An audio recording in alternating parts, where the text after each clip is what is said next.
Hello, it's Rhonda Thomas, and we're just about to do Financial Accounting's Chapter 5 coursework. So if you'll follow along with me, we will get through quite a few of these problems.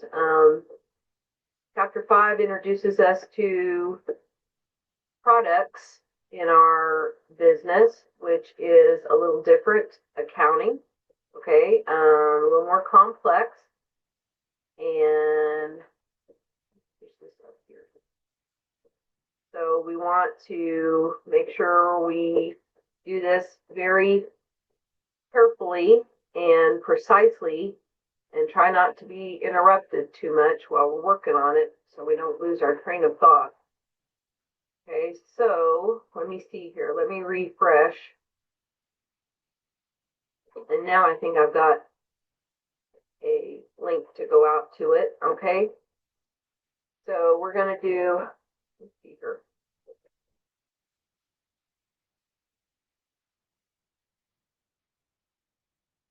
5.4, 5.8, 5.20, 5.24, 5.32, 3A, and 5A. Okay, I'm going to let you do this blank sheet, this one, 5.7, 5.9, and 5.26. Okay, so just to refresh your memory, over here on my Excel spreadsheet, I've got a picture or a snap of the different transactions that tend to be part of this chapter. This is the seller's side with an S and the buyer's side with a B. Seller's side is more complicated. Buyer's side is less complicated, but you do need to know which side you're on in the transaction. Now, sometimes they'll make you do both sides so that you can understand how that works, okay? First thing we're going to start with is a problem that is purchase related. So purchase relating means that we are going to be the buyer. So buying means that we're getting something, probably an asset. Could be an expense, but probably an asset. We either will pay for cash for it or we'll put it on account. So that's going to involve accounts payable. So let's read through this. Purchase related transaction. The bookstore company purchased merchandise on account from a supplier for $10,900. The terms are 1 and 10, and in 30, the bookstore company returned merchandise with an invoice amount of $1,300 and received full credit. Okay, so we are the buyer. I'm going to show you this in a T account first before I figure out what the invoice is going to be. So I want you to understand how this works. So we're going to start off with putting $10,900 in our merchandise inventory on account. Okay, on account.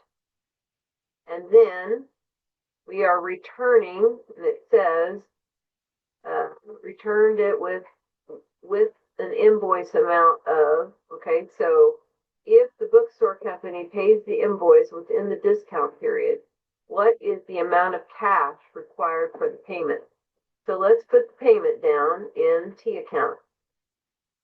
Like I said, a debit to merchandise inventory or just simply inventory. And we're buying it on account. We're taking back $1,300.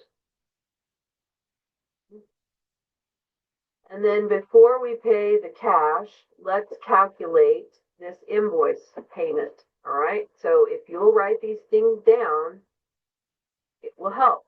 Okay. First, you start with the invoice total. You have to know what the total is before you can do anything else. So it started as $10,900. Did we have a return? The answer is yes. If you have a return, then you go ahead and subtract it. It also has to be the right timing of the return. So right now we're returning before we pay it. Okay, so now we're down to $9,600 when we subtract the return. Do we have a discount? That's why I say discount question mark. If the answer is yes, then it's 1%.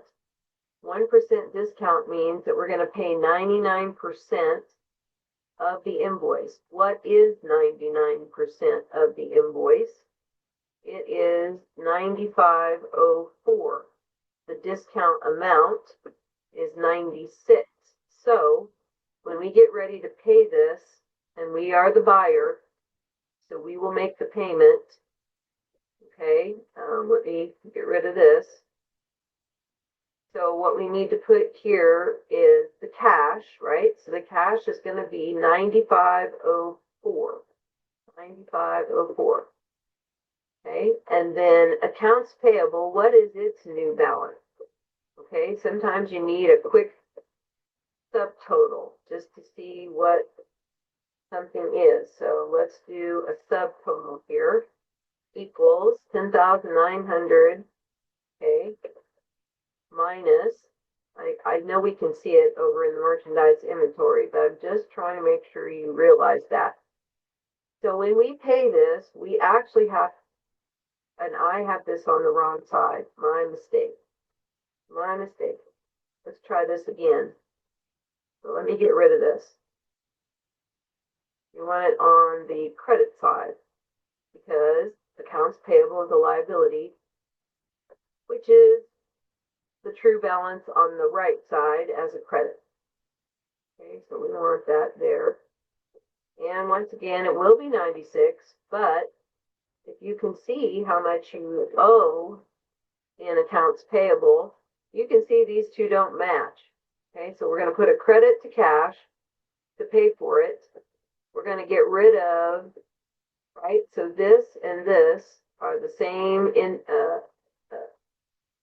transaction. We're trying to come up with how much cash is going to be paid. 95.04 does not equal 9,600. Well, you need another credit, and it just so happens that the discount amount up there is sitting there, and that's how much it is. Now I need to make sure, there we go, let me move this down. Okay, I need to make sure that, let me put that 96 here, and now it'll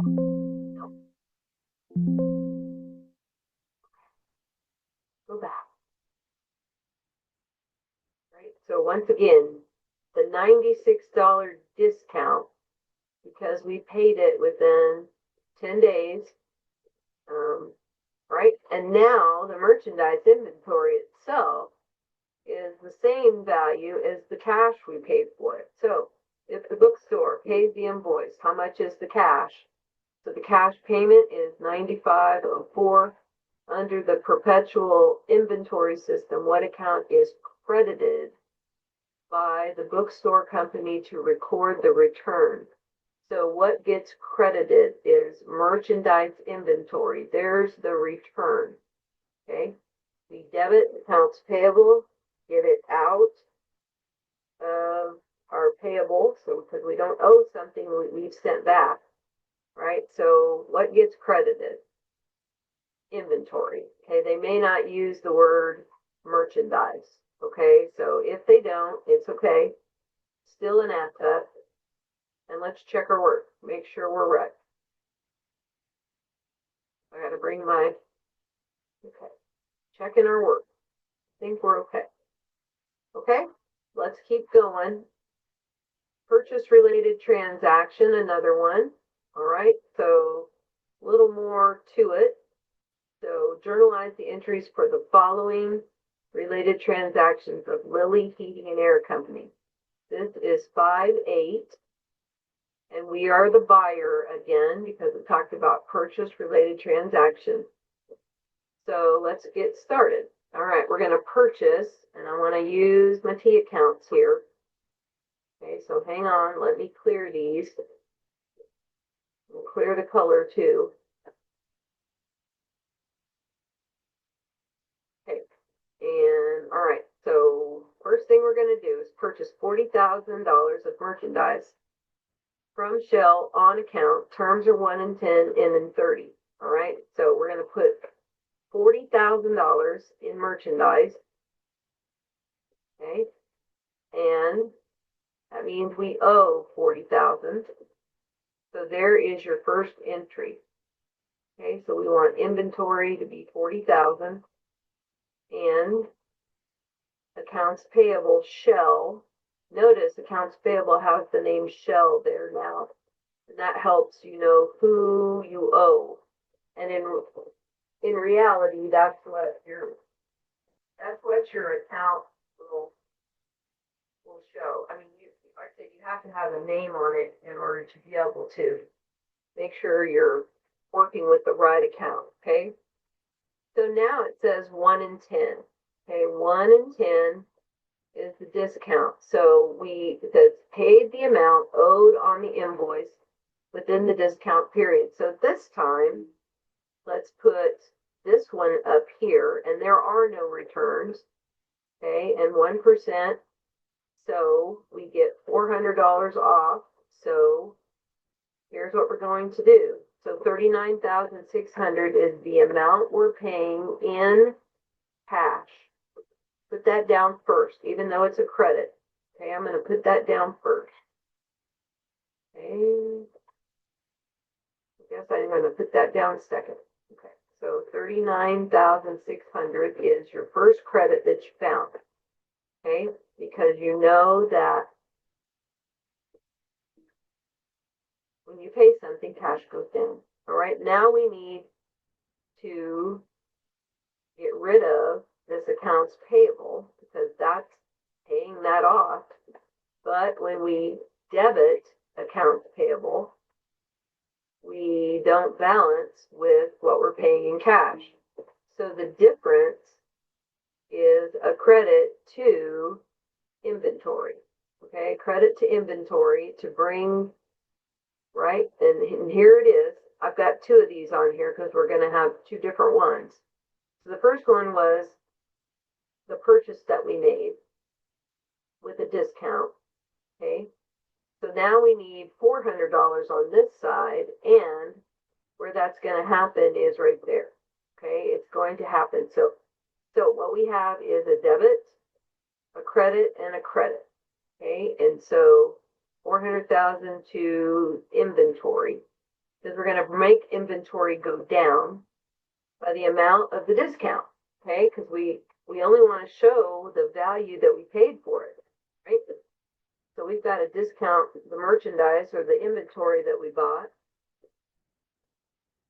Right? So now let's see what else is happening. It says D, purchase $6,300 of merchandise from Shell on account terms N and 30. Oops, wait a minute. Okay, hold on. All right, I skipped one. Let's go to C. Discovered that merchandise with an invoice amount of $8,000 purchased in A, so up here, was defective and returned items receiving credit. All right, so now we are the buyer. Okay, we are the buyer, and this is C. Okay, C, so let me see if I can't put this down.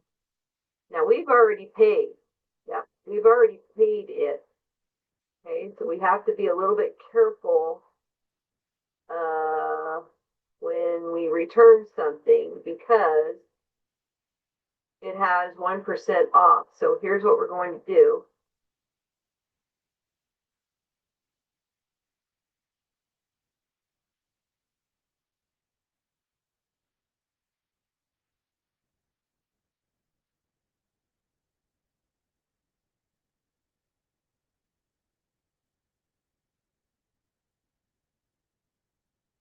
So once you've paid an invoice that has a discount involved, you have to calculate the same discount if you make a return of something you've already paid for. Okay, so that might sound weird, a little bit weird, but what we're going to do is let's put the return up here. So we're returning $8,000. Okay, invoice total. Okay, the next one. Received a refund from, okay, so hold on just a second here. That's going to be the second invoice. So let's go ahead and figure out this amount of the return. We'll come back to this. Come back to that. Okay. So one more time, $8,000. So let me move some of this down just a little bit. We'll have a little more space to calculate. All right. So if you have a return, oh, I think I've got it up here actually. Yep. Here it is. Here's your return. How much is it? $8,000. Okay. So $8,000 return that you paid only 99% of, then when we refund it, okay, so this account has already reflected the discount, right? But we're going to send back, so we're going to say $79.20, because the reason it's going to go down, merchandise inventory by $79.20. When this goes down, then we want this over here. Now this is kind of weird. Okay, $79.20. So this is C. Okay, so we want a debit to accounts payable, even though we've paid it. This is going to work out. Okay, this is a little bit different timing. All right, so then we want inventory, $79.20. Okay, we received credit, right? So when we receive credit, then when it comes time to making a payment on the next purchase that we make, we aren't going to have to pay as much. Okay, so all right, so then this next purchase is D, which is right here. Okay, so that invoice total is $6,300. There are no returns. There's no discount. Okay, so we got inventory of $6,300, and we have $6,300 over here. Okay, so that is the next purchase that we make from them. So let's put that in. So we got inventory again, $6,300, and accounts payable again. All right, so now our accounts payable, what is it? What our accounts payable has $79.20 versus $6,300, right? $6,300. So they're basically getting this invoice for, within their credit, right? Ooh, hold on. I picked the wrong one there. Let me fix this. So here is the purchase. Just about got off track here. So now we don't have to pay anything because, in fact, we're the buyer. We're actually going to get a refund, okay? Because what we bought actually cost less than the credit that we have, right? Right? Does everybody see this? We have $79.20 that we owe them. No, we have $79.20 that we have credit, right? This is a credit. So let me put credit here. Credit. All right. And now here's the new purchase. So now we still have an amount on this side for this balance, even though we have a normal balance usually on the credit side. So this one's kind of a little bit confusing, just a little bit, right? So what's going to happen here is we're going to have a debit and a credit and a credit and a debit. Okay, so, and then we're going to receive cash back. So this is going to be D. Okay, so D.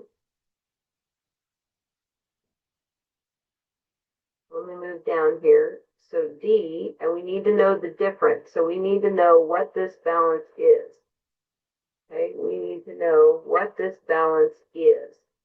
Okay, so let me do the balance, and it's going to be on this side, even though, so this is an abnormal balance.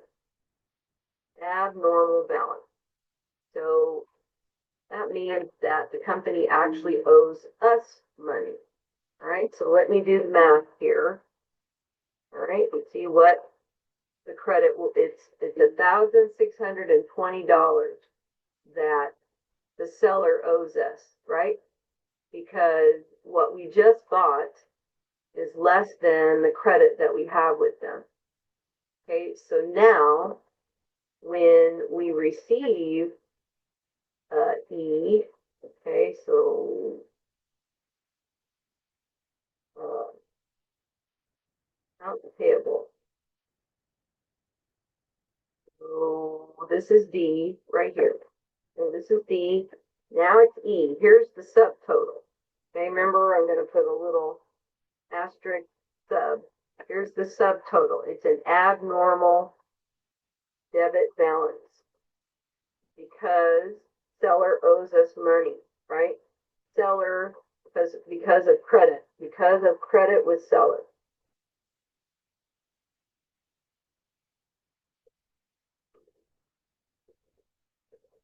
Okay, that's kind of hard. All right, so here comes our cash, right? Because the seller knows that they owe us that. Yep. Maybe we don't want to wait around for the next purchase that we make. Okay, so E, here comes the cash. And we're going to credit, yep, we're going to credit accounts payable. Now this has 0 in it. Now it has 0. Because 40 washed out 40. And then we got a credit. And then 6,300, we had an abnormal debit balance. And then when we got paid, we credit. What? You're not there. It's all right.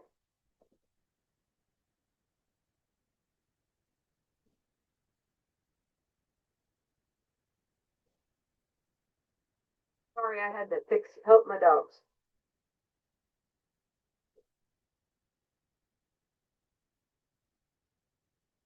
Okay. So let's put this in. So the cash we got was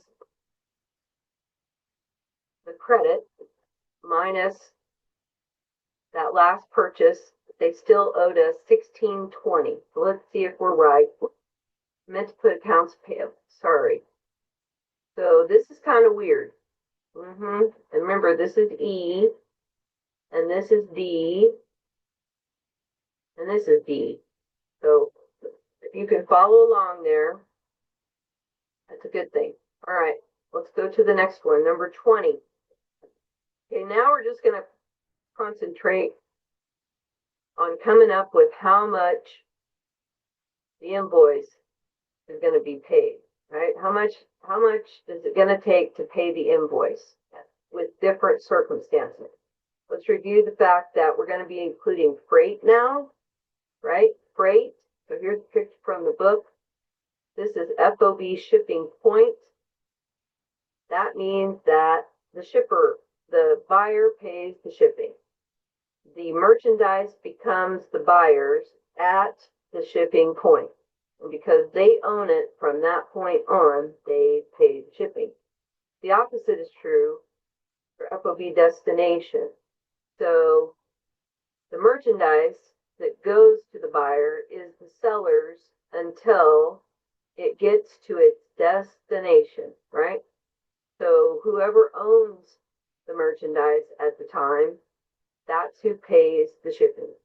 Okay, that's why it's called FOB shipping point and FOB destination. Please remember that the buyer, right?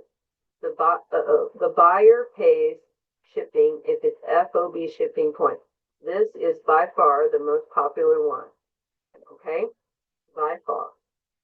Very rarely you get sellers that pay for the shipping. If they do, they use delivery expense. So let's review this. So when the buyer pays the shipping, which is 9 times out of 10, whatever the shipping cost is actually goes in the inventory account with whatever it is you bought. Okay, because here's the thing, without that merchandise being shipped to you, then you can't sell it in your store. You can't sell it, right? So the shipping is just as much a part of the product cost as the product itself. Okay, so when the buyer pays the shipping, they're going to include it in their inventory account. Okay, include it. However, if FOB destination is what is on the manifest, the seller pays the freight and they use the account delivery expense. So that at least they're going to expense it. Okay, so let's back over here and we're going to use my little template. I highly recommend that you write this down, please. And we'll go through each one of these to try to understand what's happening, right? So the first one, and it doesn't really matter whether we're the buyer or the seller in this, it's going to come down to the same amount that needs to be paid by the buyer to the seller, okay? The seller needs to recognize that that's how much they're going to get, and the buyer needs to recognize that's the amount they're going to pay. So one more time. The seller needs to recognize that the invoice amount to pay is the amount they'll receive in total for that invoice. Okay, so we also have to think about returns. Then we think about discount. Then we think about freight. So one more time. Here is the pattern. Here is the recipe. Put the total down. So what is the total of our invoice? $17,900. Do we have a return? Yes. It's $900. I'm putting that in. My formula here says that when we have a total invoice minus its return, then you get what remains. Okay. Is there a discount for this first one? Nope. It's in and 30, so discounts are no. So if there is no discount, then you simply pay, the invoice is simply paid for the full amount. Now let's look at shipping. Okay, it's FOB destination. So who pays the shipping with FOB destination? That's the seller. Okay, so freight is FOB destination. And I put that right here. So that means the seller pays. So the buyer doesn't really care what the seller pays. Because they don't have to think about it. They don't have to show that in any kind of calculation because it's not theirs to worry about. If it was FOB shipping point, then yes, but it's FOB destination. So it's the seller that will have to account for it. All right, let's go ahead and keep going now. So that means that the freight, I'm going to put FOB destination. And we don't know the amount, okay? They didn't tell us freight paid by seller. By the way, just because it says freight paid by seller doesn't mean that the seller is supposed to pay it. What this means is that the seller oftentimes pays the freight for the buyer when the shipper's there to take the merchandise to the buyer, right?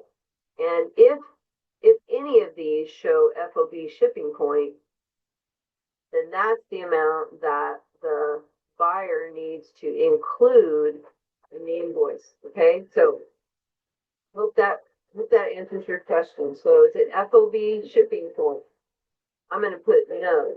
Okay, if it's no, then you just don't add anything. Okay, you don't. If it's yes, then you add the freight.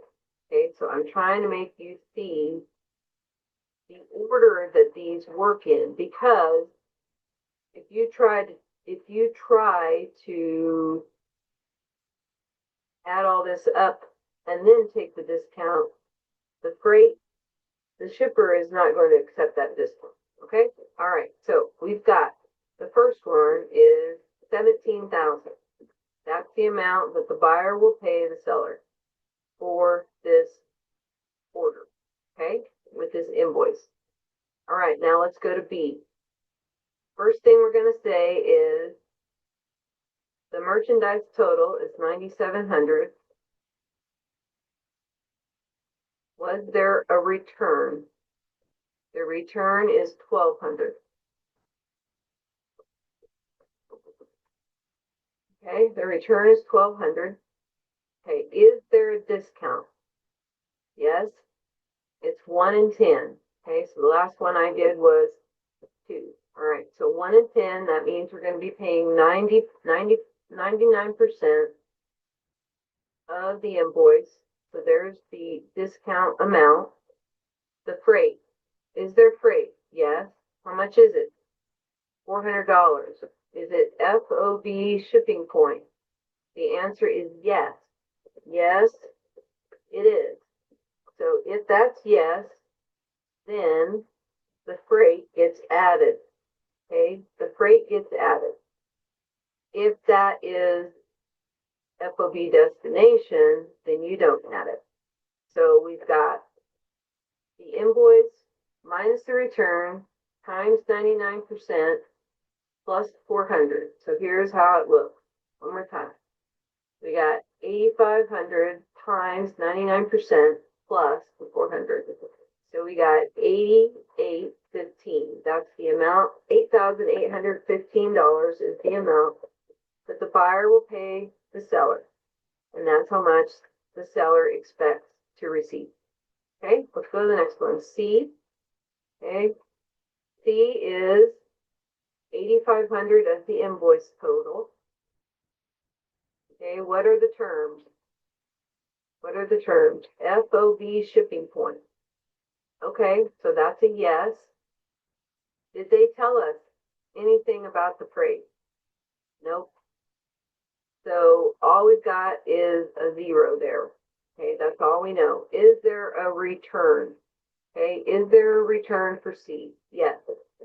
Put it in, subtract that from the total. What kind of a discount are we looking at?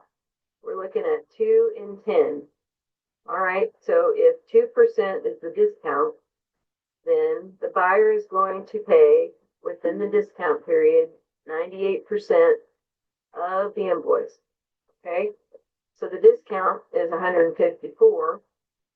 Yes, it was FOB shipping point, but because they didn't provide the amount paid, we can't make it up. Okay, so we're not going to worry about it right now. Maybe they'll send us an invoice for it later, but we're not going to worry about it right now. So what we're going to do here, go back.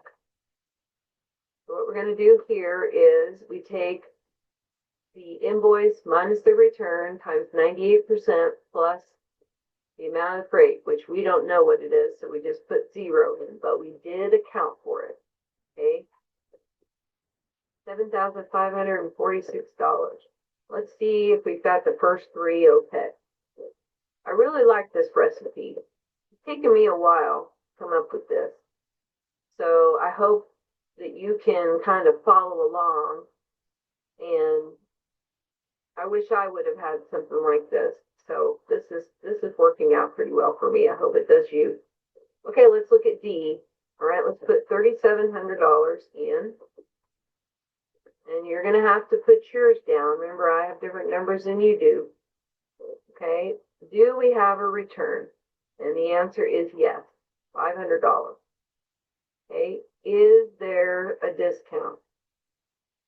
Yes, 2% in 10. So 98% of the invoice will be paid within 10 days. Is there freight? Yes, it's $100. $100. Is it FOB shipping point? The answer is yes, it is. So then we need to add $100. Okay, so here's how the invoice gets calculated. It's calculated by the invoice minus the return times 98%, then you add the freight. Okay, then you add the freight. So we're looking at 32.36. Okay, this last one is $3,200 is the invoice total. Okay, invoice total. Do we have a return? Nope. But we've got a zero there for its placeholder. So that made us understand that we did look. Do we have a discount? Yes, 1%. So we're going to pay 99% of this invoice total. And was their freight paid? I'm going to put a zero there. We don't know what it is. We do know it's FOB destination. Okay, so the seller is not disclosing to us any of that. Okay, and it's the seller's prerogative to not charge us. Okay, and we don't really need to know because we're not going to pay it anyway. So we got a zero here. So once again, no return, paying 99% of it with no freight. So it should be 31.68. Let's check these last two. Okay, so carefully write down. You could make a template like this in Excel, or you could make it, on your paper. But I would practice this, because, and this is the order you need to fill in the information. So you don't take a discount with the freight added first. Okay, you can't add freight and then take a discount because the freight company is a different company than the seller. Okay, all right, let's go. I think we got that one. Let's go to 24 now. All right, we're going to look at a little bit of a sales tax. It's the responsibility of a merchant to collect sales tax. Usually it is paid to the state that they're in. So like in the state of Kansas, a seller here has to collect that sales tax, but that sales tax is not theirs. Okay. But even though they collected it, it's not theirs. They're just sending it up to the jurisdiction, which is usually the state. So in this situation, we are the seller. Okay, we are the seller. It says sales tax transaction. So this is the responsibility of the seller. All right, and we've got a new account called sales tax payable, because whatever the amount of the sales tax is has to be held and then passed on to the state. All right, so we're getting $293,000 worth of merchandise. We're going to take that times 8%. 8%, so 0.08.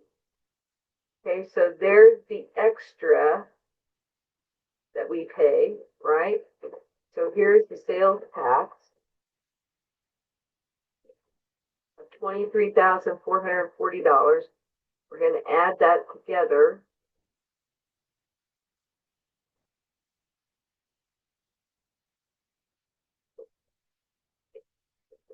So there's the total of the sale. So there's the sales total. Now, they can only record sales for the amount they sold. Okay? So, but the entire amount, $316,440, has to go in accounts receivable. Okay? Okay, the sale is $293,000, and the remainder, which is the $23,440, goes into sales tax payable. So a debit to accounts receivable for that customer, okay, and then then we get to record the sales.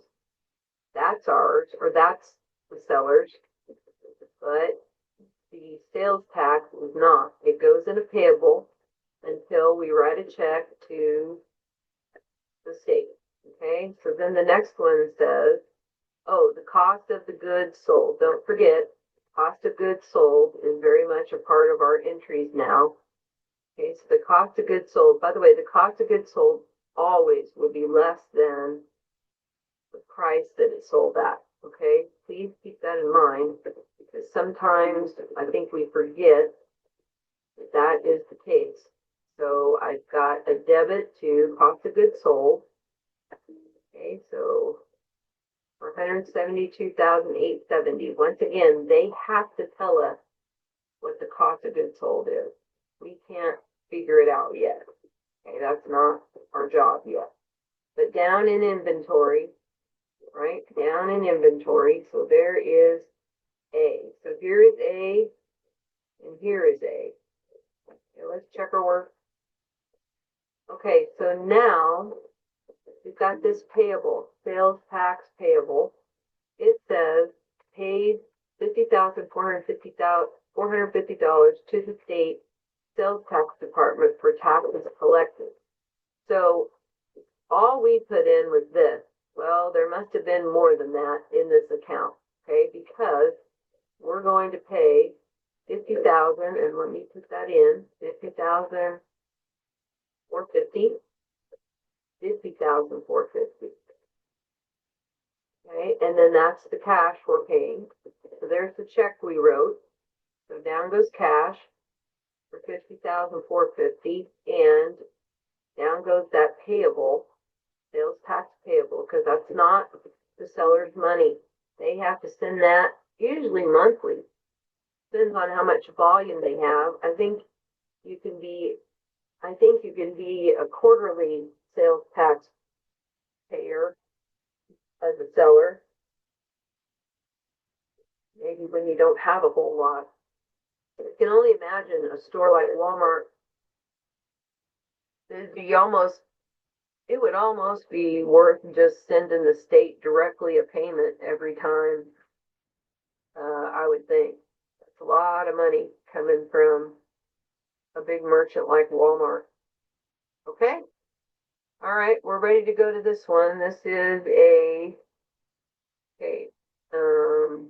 we're going to do a multi-step income statement. Multi-step income statement.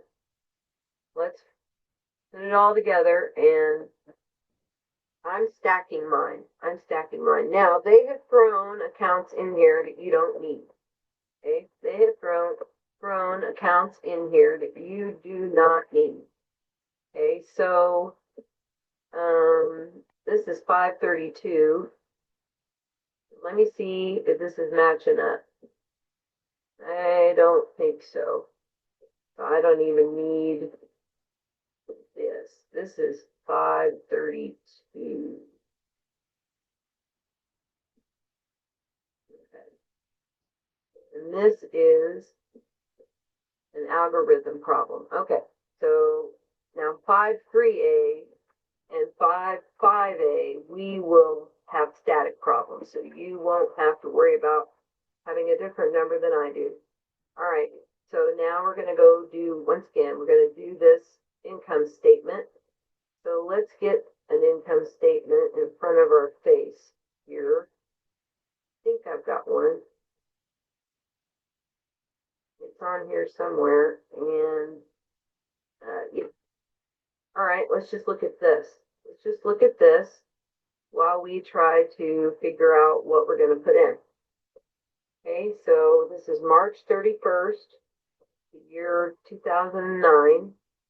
Prepare a multi-step income statement for the fiscal year ending March 31st, 20 year 9. Okay, so the first thing we want is for the year ending, yep, we want that as our label. Okay, let's put our labels in. What starts at the top? Sales, cost of goods sold, gross profit. Okay, here's where we're going to put operating expenses. Operating expenses is just the label. It doesn't have a number that goes with it. So let's just put it in.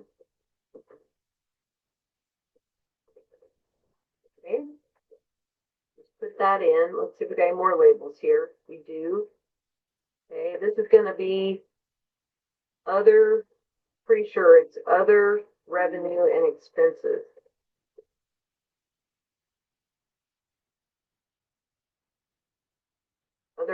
Other revenue and expense. So they don't like that one. Operating expenses. Did I fix that? No. Okay, well, okay, let me go up here and look. Worst comes to worst. Operating.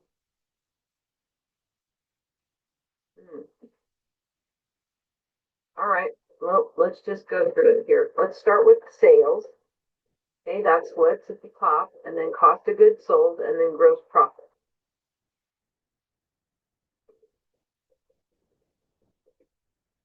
Now, gross profit is not an account. It's a subtotal within the income statement. Okay, so let's go see how much our sales are. Usually it's the biggest number on here. There it is, 6,264,600. Okay, let's put that in, 6,264,600.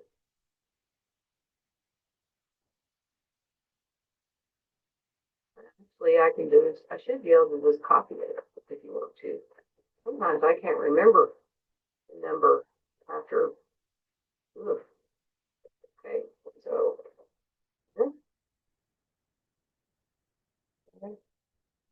see that. Try it again.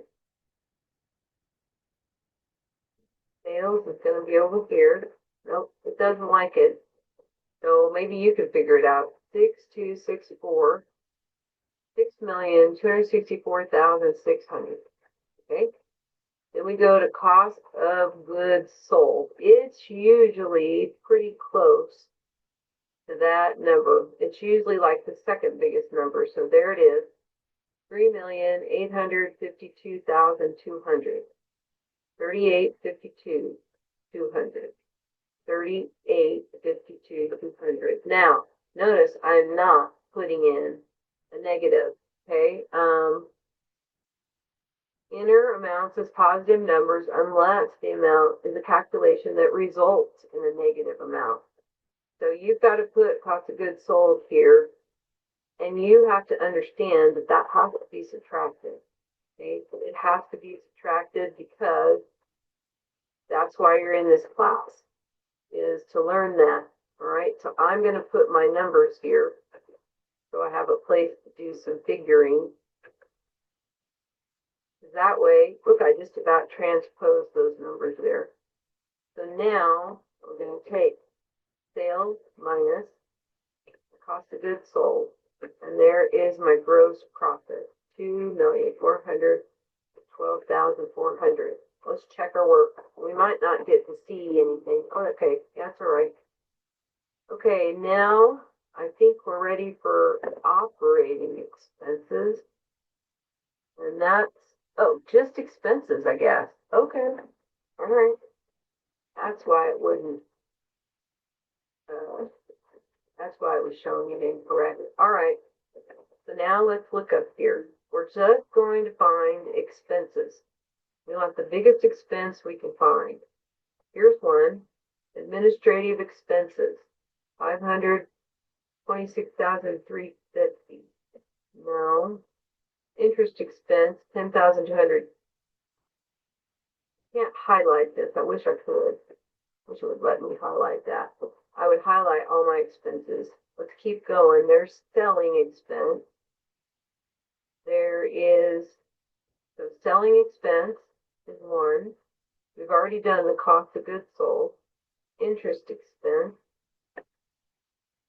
Did we see any salaries here? There's salaries payable.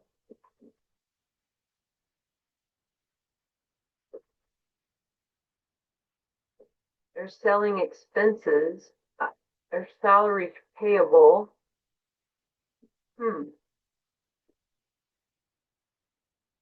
I don't see a wage. Okay, so usually wages or salaries are, okay, so I'm gonna put, there's admin. I think selling is the next one. Okay, selling is usually put down before admin. Okay, so selling expenses is 735,850.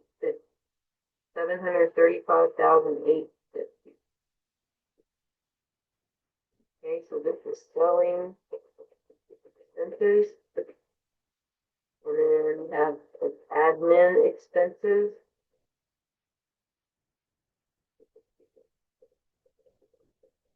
And that was here, 526,350.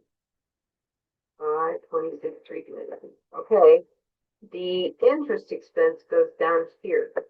Okay, so you can see that over here on this multi-step income statement. Interest expense. It is 10,700, I think. We're going to go 10,200.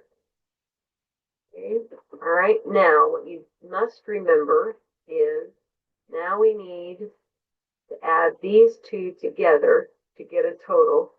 So I think we need total expenses. Yes, we do. They have thrown things on here that you don't need. They have thrown things on here that is actually on the balance sheet. Okay, but that's all right. You're learning. So now I'm going to do some figures here. 735,850 plus 526,350. And those both are expenses. So that is 1,262,200. Okay. Now, oops, hold on. That goes there. Sorry. Put that up there. Because now we're going to get operating. Okay. Operating income is a pretty big subtotal that a lot of ratios and analysis are used. So businesses that they want that total, they want it this way. All right, so now I'm going to come up with how much that is. So I'm going to take, this is operating income. So we're going to take our total, our gross profit, and subtract those operating expenses. Okay. Yep, that looks about right. 1,150,200. Now, here's what you got to be careful with. We only have one expense, and it gets subtracted, but we don't get to put it down as a negative. So you've got to know what to do with it. Okay, so now we're going to get net income because we're going to subtract the interest. So this is net income.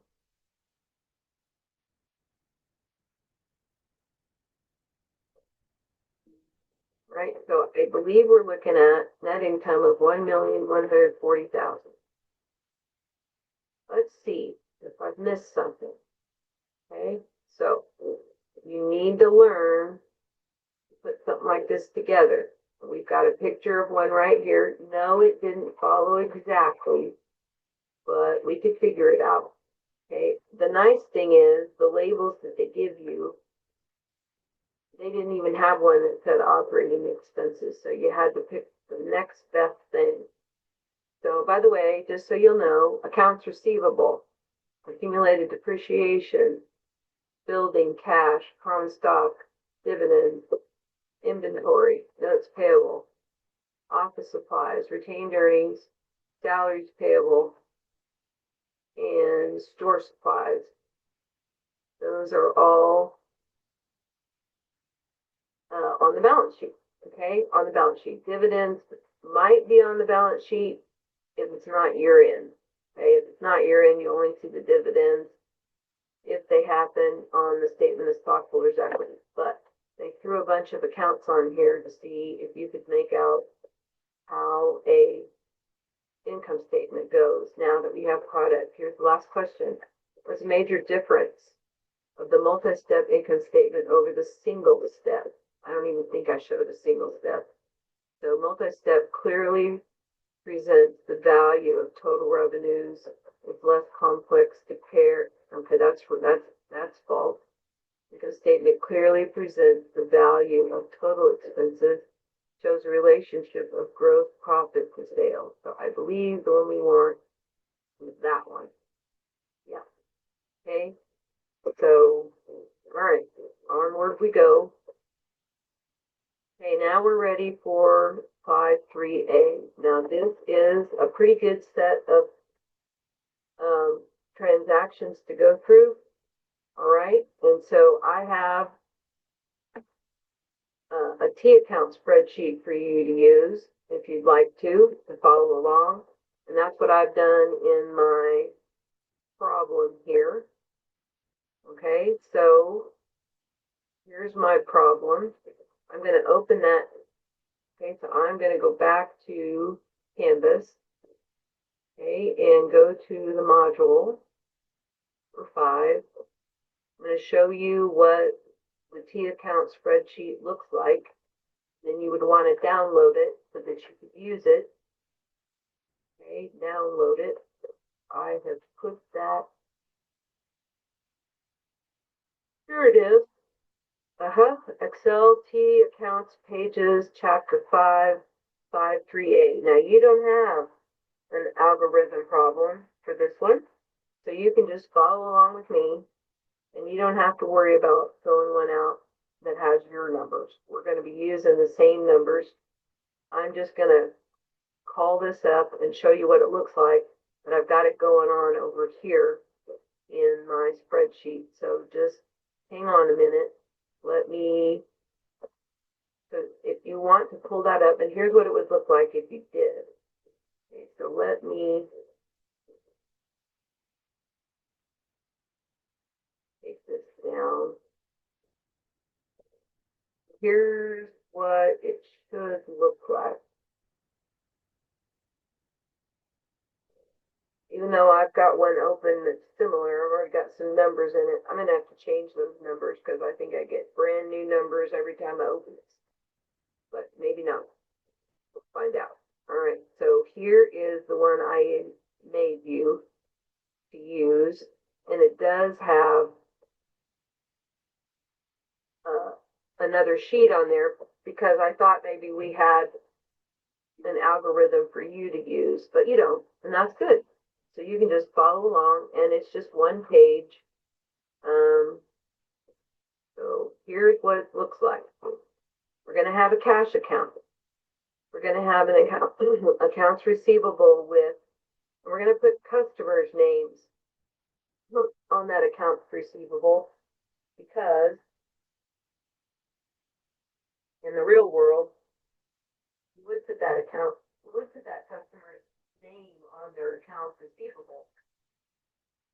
Because otherwise, you really don't know whose account is whose, right? So you've got to keep track of them. We'll have one with accounts receivable rabble. We'll have an inventory account. And by the way, if you wanted to, you could do this. An asset. That's an asset. That's an asset.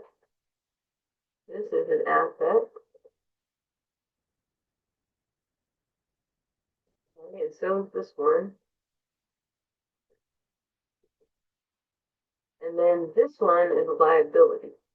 And if you get a line that's missing, all you have to do is put it in there or not. It doesn't matter. As long as you're comfortable with using the T account, that's all that matters. Okay, so this is AP, account payable. So we're going to be a seller and a buyer on this. So you can see how you would look at it, right? So these are also liabilities. As is this one. So we're going to have some coupons too. So, all right, let's see. So I'm going to let you download this. Oh, you got the revenue account.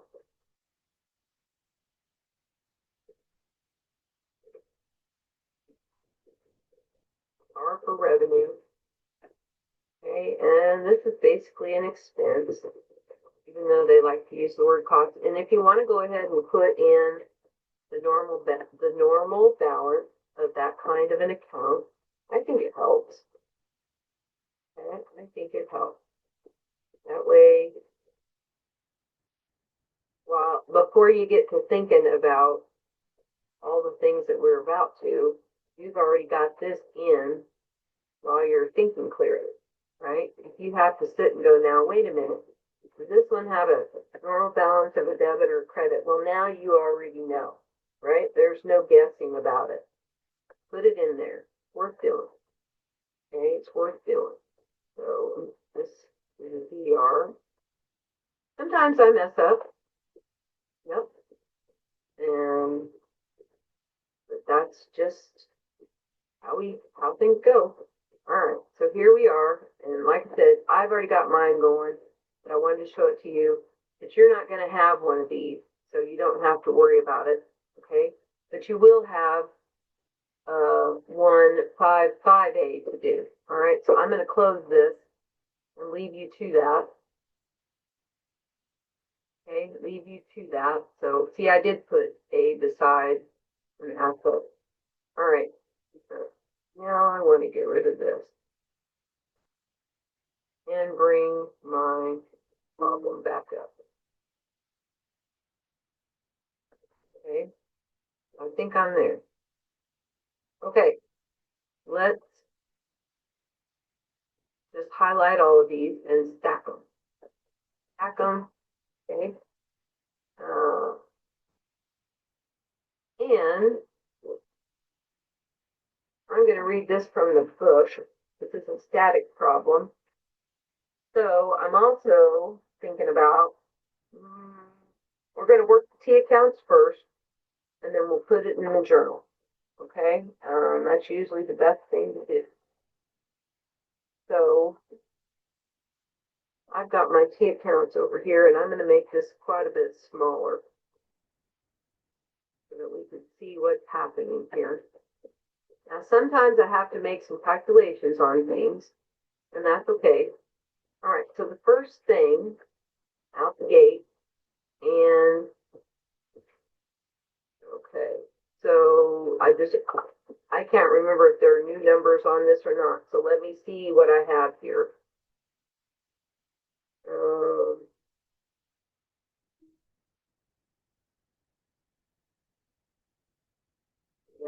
Yep, these are, okay, so where the green are, we will have some entries, okay, and that's okay. That's all right.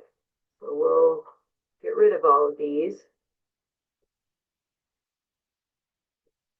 So we need it. So the first thing is purchasing. When you purchase, you are the buyer. Okay, you are the buyer. Okay, and then we have to keep track also of freight stuff here. So the buyer, let's just read it. Purchase merchandise on account from Romo Wholesale Company. List price is $120,000. Okay. Trade discount is 25%. It's FOB destination. And the discount is 2 and 10 or in 30. So now I'm going to put down the amount of sale, which is a list price. I got too many. Okay. So now I have a formula here that calculates 75% of that because it says trade discount is 25%. Now, this is the only one we'll have to work with for that. So this is like when you go to a store and they say the manufacturing sales, recommended sale, retail price. That's what that list price is. So it's the seller is trying to communicate that you're paying less than what the original price was. Okay, so it's just to try to get you to buy it. All right. So we have 2 and 10 and N and 30. All right. So what we want to do is we're going to start off with now. We don't know. It does have 2 and 10, and I've got some numbers figured here, but I have to go through all of the. All right. So November 3rd. So that's going to be here. So I've got 76,500 inventory, right? And this is from Romo. Okay, Romo. Okay. So I've got to fix a couple of things here. They must have changed a few things. All right. So Romo should have an accounts payable. So I'm going to use that here instead of Moonlight. Okay, so let's put Romo here. All right. So if you see Moonlight, just cover it. It's going to be Romo. So this 76,500, 76,500. Let's go ahead and put this in November 3rd. Okay, here it comes. Okay, November 3rd, and I'll help you with the dates because we'll put those in, and we don't have to do any posting. It's kind of nice. All right, so the first is inventory. Debit is 76,500, and let's go up and get accounts payable, Romo. There it is. Okay, so they've changed some of the names on this stuff. That's okay. From the last time. Putting that in. Okay, 76,500. Let's put the next date. Okay, the next date. The next date is November 4th. Okay, and then we'll go back up. All right, November 4th. Oh.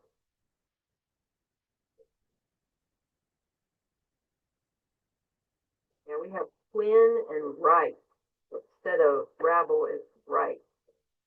So I guess I needed to look to see if any of the names had changed. Okay, and then we have Romo here, and instead of Papoose Creek, we have Feinstein Company. All right.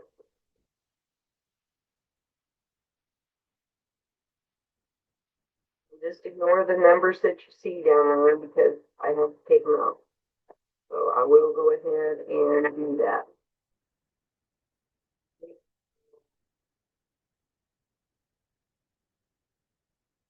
Or anything in T accounts. This we have yet to go through, but we got to this point. So this is going to be November 3rd. Okay, November 3rd.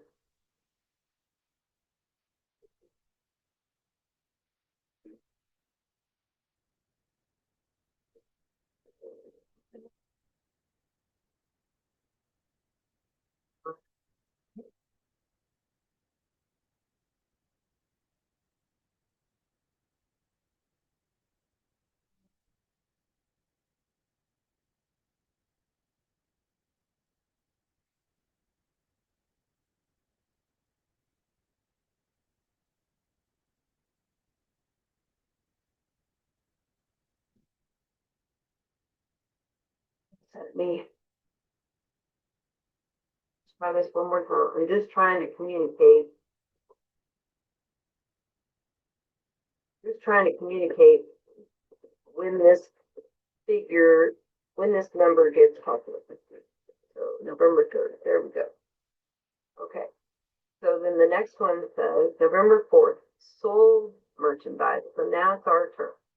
Now it's our turn to be a seller. So we're going to sell merchandise. How? For cash.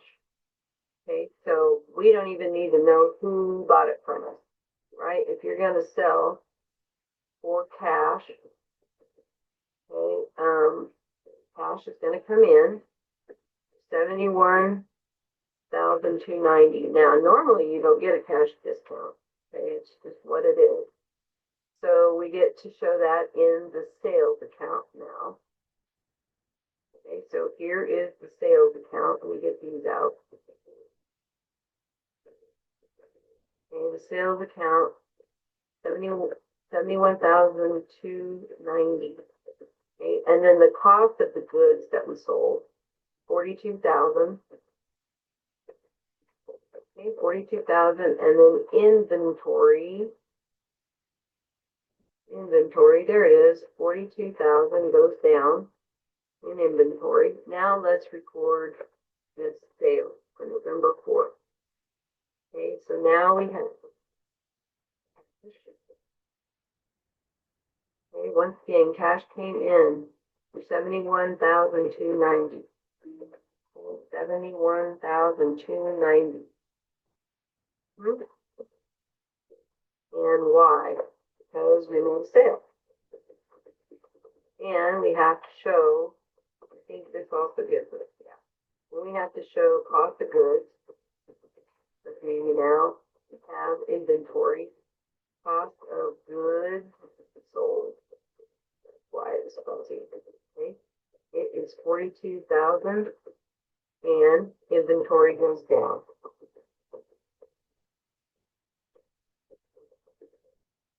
Okay, now we are ready for November 5th.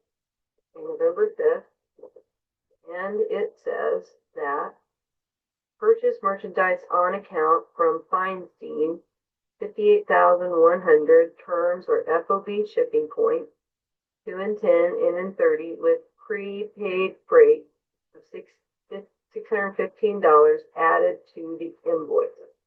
So now let me go.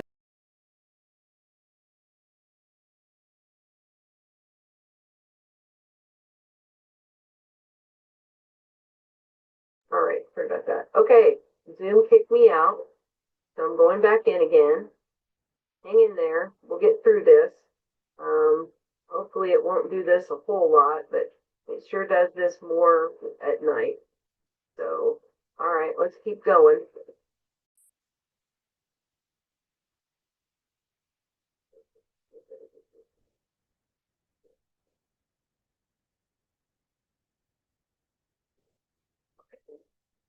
We are now on our second purchase on November 5th.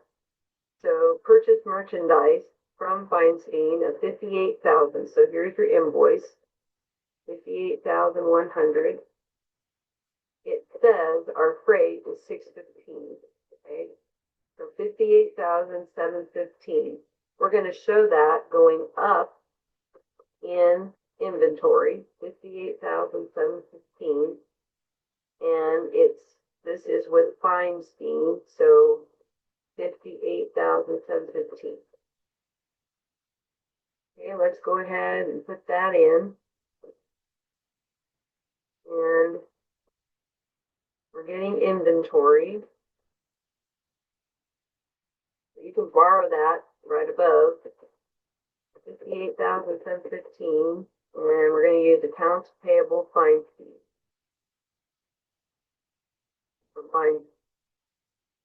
Feinstein, I don't know how to say it. Okay.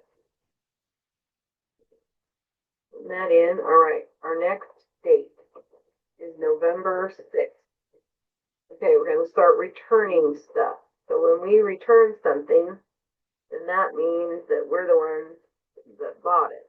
All right. So this one says, okay, back up to the top. Return merchandise with an invoice amount of 22,500. Remember that list price? This is it.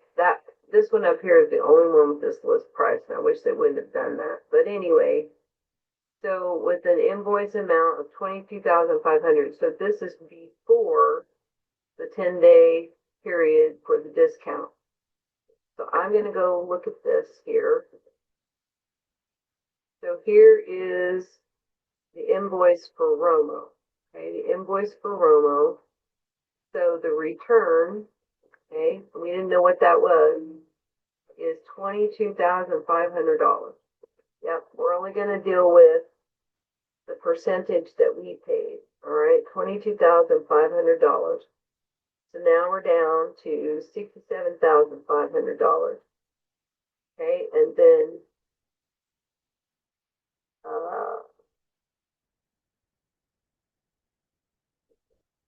actually,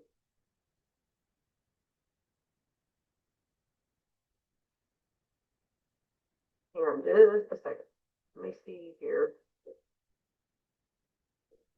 want to make sure that I'm going here.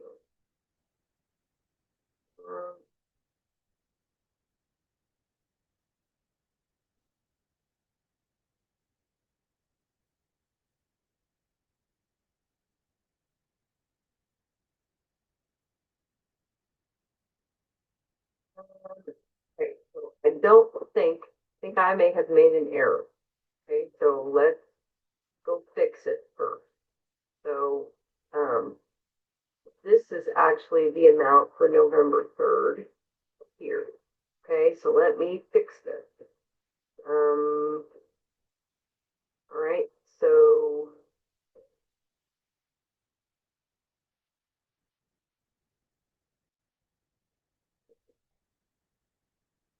you want to make that. So this is really the amount for November 3rd. November 3rd, we're going to make this equal this.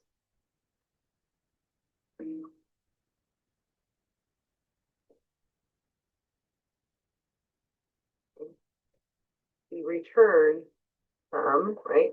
So let's go fix this, and we'll go fix it on our journal entry. Okay, so we wanted 90,000 here. Okay, because this is we didn't figure a return yet, so it's my fault. So 90,000 here, and that means 90,000 here. Okay, so now we're ready for this return on November 6th. It's 22,500 there. Then we'll have 67,500 that we owe for that. All right. So when we return, we're going to debit our accounts payable, 22,500, and make our inventory go down because we're sending it back. Okay, or we're returning it. So we have a debit to accounts payable Romo, and we will need to fix this. Let's fix this first entry because I had a number in there that I didn't realize I did, and I hadn't removed it. All right, 90,000. Now, basically, this is a reverse of this. Okay, we're going to reverse it, and this return happened before we made a payment. 22,500, and inventory goes down.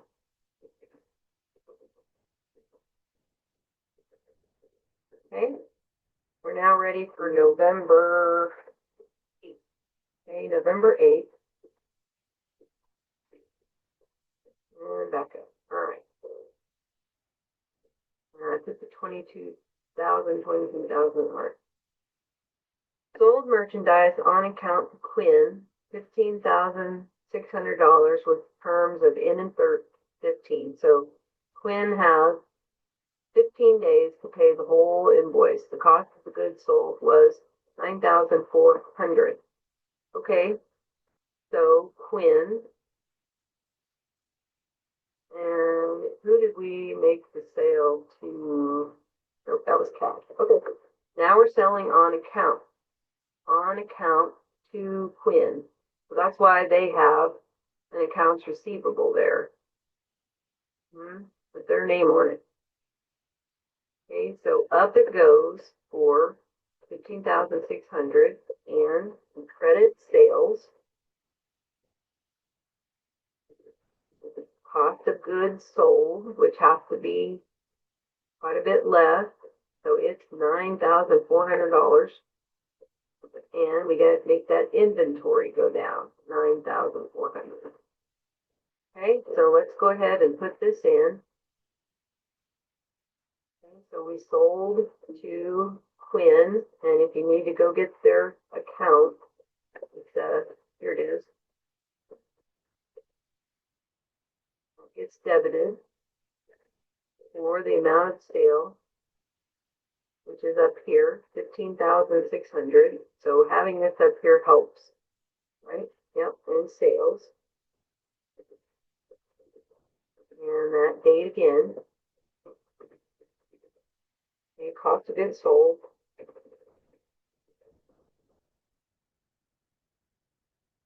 The cost of goods sold is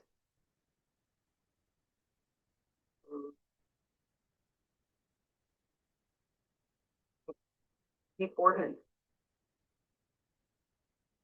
Inventory. Sale. Okay, now we're ready for November 13th. November 13th to the top.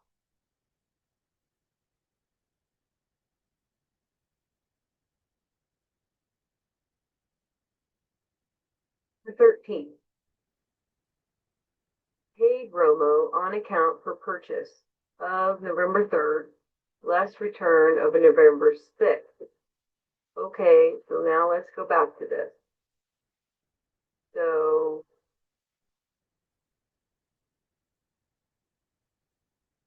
okay, so this number is 98% of the invoice. So it started with an invoice of 120,000, and we had a trade discount, okay? So then we had a return, okay? Let me label these. And then we had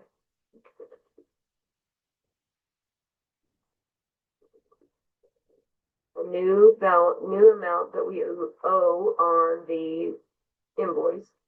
And if we pay it within 10 days, we only have to pay 98%. Okay, so we've got to make sure, okay, so cash is going to go down right here, 66,150. Okay, now what we need to do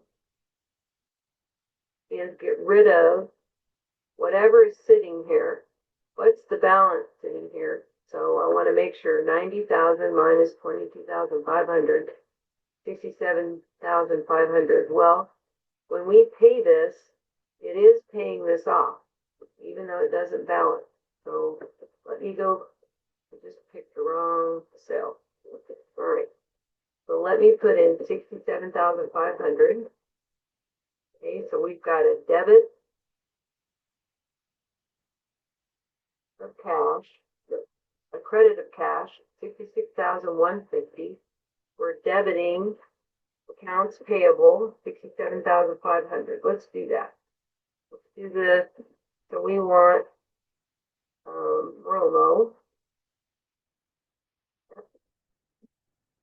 I have that one. Put it in. Okay. We're paying 67,500 in cash with the discount. Not going to match. Okay, they're not going to match because of the discount. The discount amount is $13.50. Okay, $13.50. So we need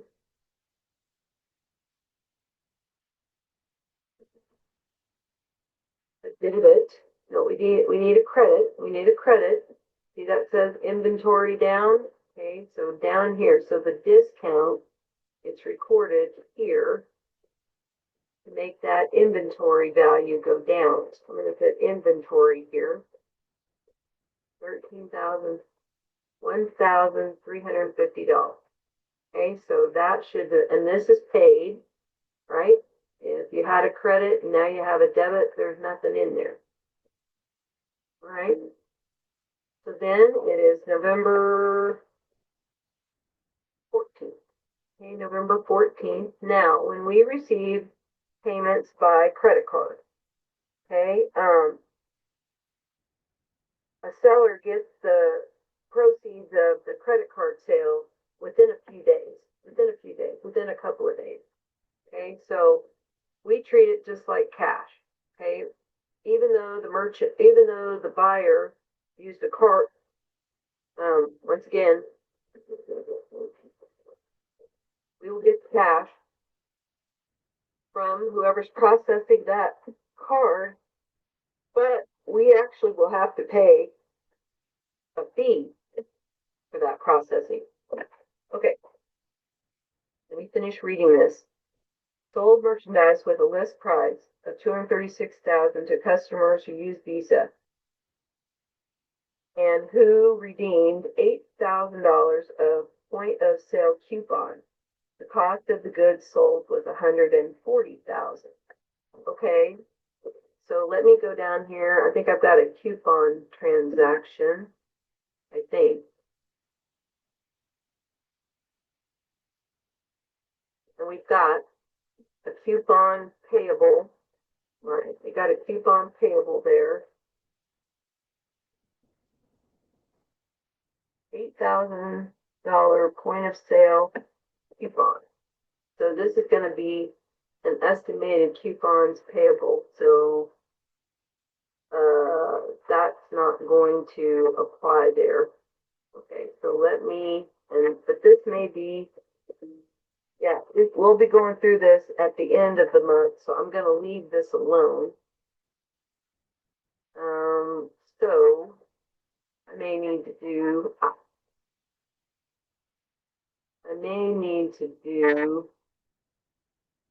a new, okay, here it is.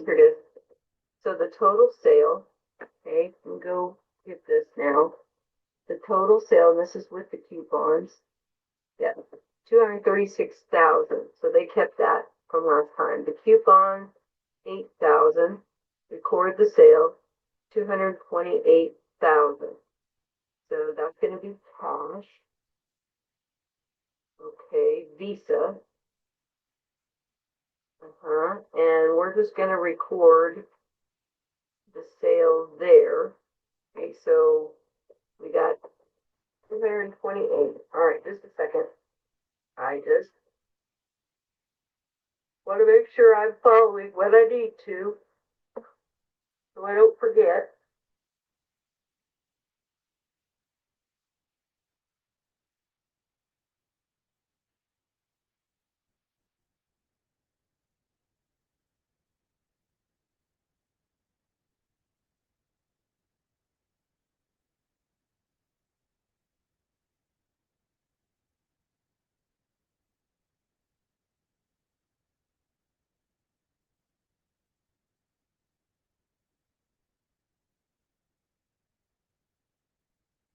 Okay, so the fact that they're using coupons, we don't have to worry anything about it. What we do is we just record the sale, just like I had here, right? 228,000. So this is just going to be recorded like cash. Okay, it's going to be recorded like cash. So up here, and I even put Visa here, 228,000 in cash. And then we're going to record that in the sales account, 228,000. And then the cost of the goods sold, okay, for that is right here, 140,000. And down goes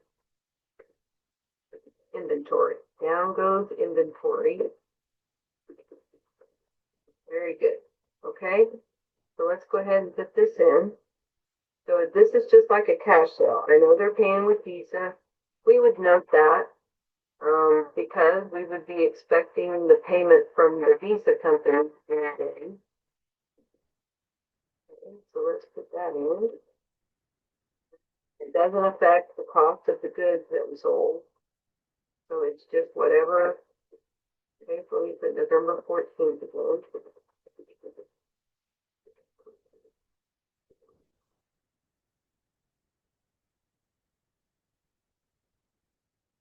Yeah.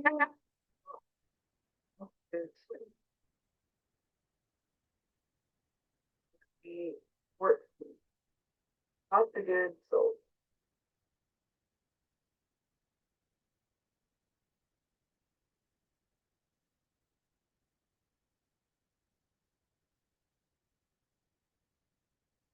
I just want to make sure we aren't supposed to.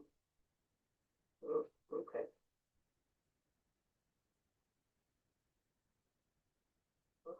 Every line on journal page is used for debit or credit entry. Okay, so no skipping. Okay, all right. Sometimes we skip lines when we do an entry just to make sure we know it's over with, but that's okay. All right, and the inventory is going down. All right, now we're ready for the 15th. Okay, November 15th. Looks like we're paying Feinstein. Okay, we're paying them. So it says paid Feinstein Company on account for purchase on November 5th. So we've got to go to that account. Here is Feinstein. Okay, here is the amount with the freight. Okay, and then we want that invoice total. Nope, nope, nope, nope. Just the invoice. Just the invoice.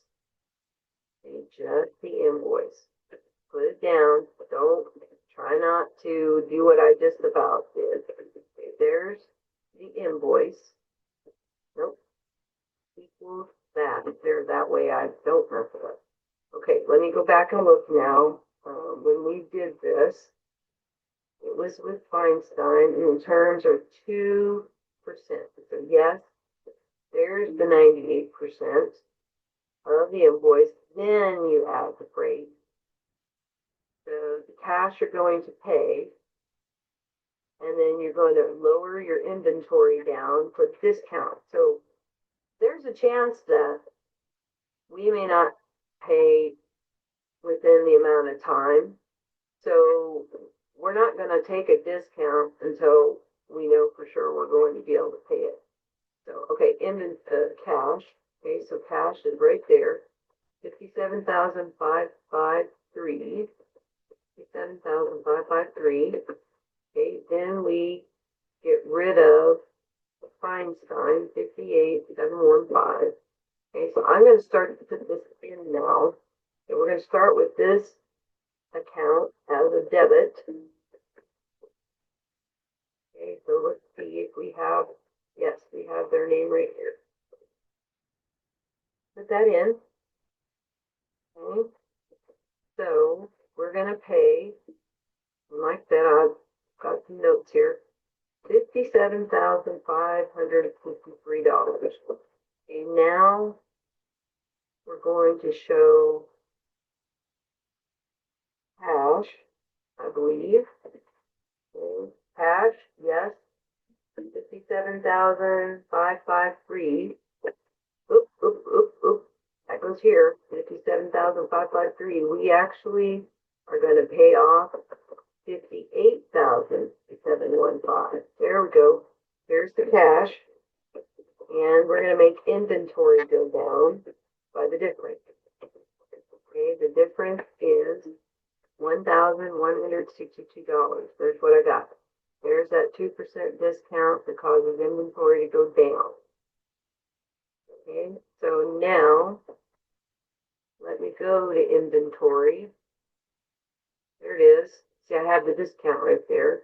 Put that in. Okay, so now we're ready for November 23rd. November 23rd is receive cash on account from sale of November 8th to Quinn Company. All right, so we go up here and we look at Quinn. I don't think there was any returns, right? So cash is going to come in at $15,600, and down goes accounts receivable. Okay, so comes the cash from Quinn. And we can go find her name or their name here.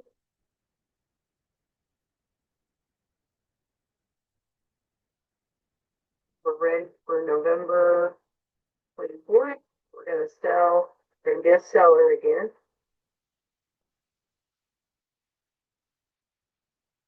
It says on November 24th, sold merchandise on account to Wright. Okay, so here's Wright. Okay, here's what it says, 32,900. Terms are N and 30. Cost of the goods sold was 19,000. So there was no discount. You just sold it on account. Okay, so let's put all this in. 32,900. And there's another one for your sales, 32,900. Cost of goods sold is 19,000, and down goes inventory.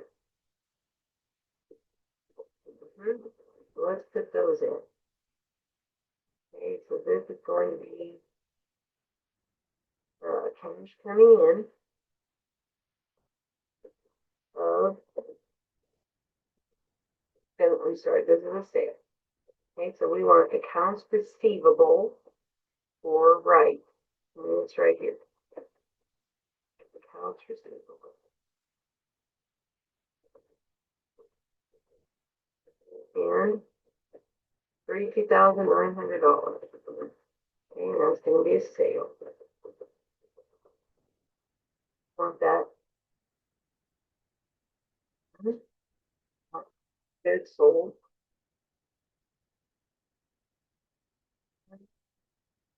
Count cost of goods sold 19,000. Yeah, that makes some sense. And down goes inventory. Ready for November 28th. All right. As a merchant who accepts cards as payments, sellers and merchants that do that have to pay the credit card places for processing those payments. Okay, there's a fee involved. All right, so this is going to be Visa, right? This is going to be Visa, so credit card expense. What we're going to put it in as $3,540, and down goes cash. Up here, $3,540. All right, so let's put credit card expense.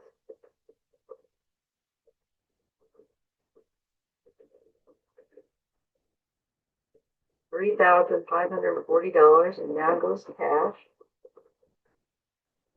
And we're now ready. We're almost done with. We're now ready for the 30th. Okay, the 30th. So November 30th, we are paying Quinn a cash refund of $6,000 for returned merchandise from sale of November 8th. The cost of the returned merchandise was $3,300.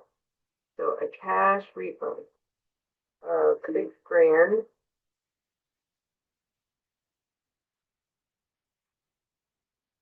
Okay, so Quinn already paid us. Okay, so we don't have to go back through that. This is just, she brought something back, we paid her. Okay, so down goes cash for the amount of $6,000. Okay, and when we do that, we have to use customers refund payable. Okay, so here's the weird one. Yep, and this one I even have to teach myself because this is not how we used to do it. So anyway, all right, and then the cost of what they brought back has to actually go into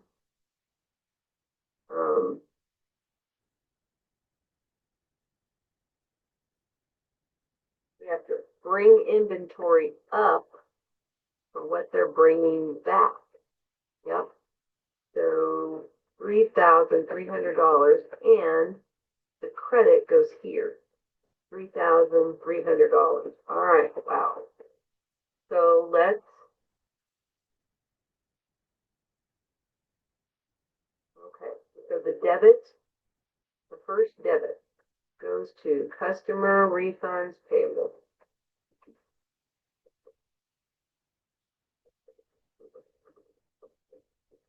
$6,000, and down goes cash. We're sending it to them. Let's put November 30th again. Okay, and now we want, as they brought it back to us, we're putting it back in our inventory. We don't know if it's defective or what the deal is, but, and then when inventory goes up, we use that other weird inventory. It's called estimated returned inventory.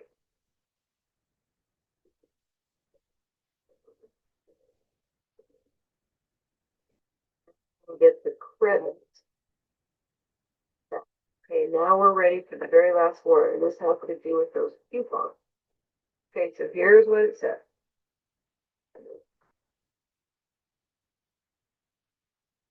And this is what we're going to be using here. Okay, this is what we're going to be using here. All right, so the coupon transaction.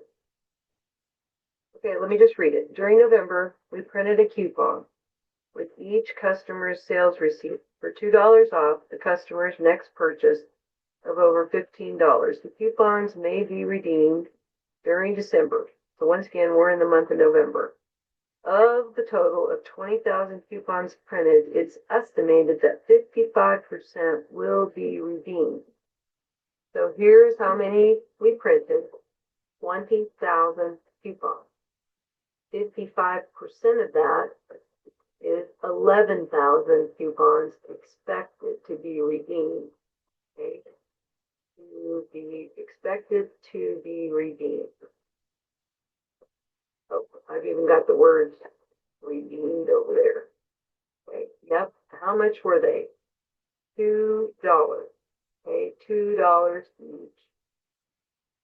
The estimated coupon, right? So if you take 2 times, okay, so let me put this here, $2 times 11,000 coupons we're expecting, then the estimated coupon payable would actually, okay, this is basically an adjusting entry, all right? So 22,000 goes here, and 22,000 goes down in sales because it's going to go against our sales. Okay, 22,000.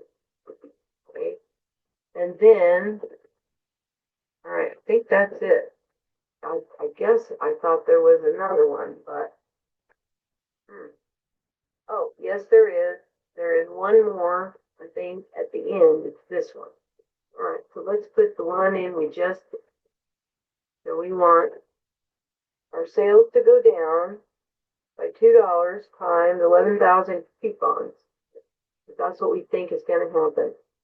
So sales gets a debit, which is weird. I still have a hard time with that because I'm not used to doing that. And then we're going to use this estimated coupons payable.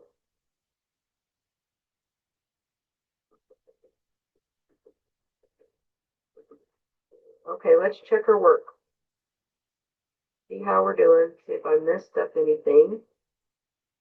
Hopefully not. Okay, we're almost there. Because we have one more to do. Okay, and then we'll be done with that.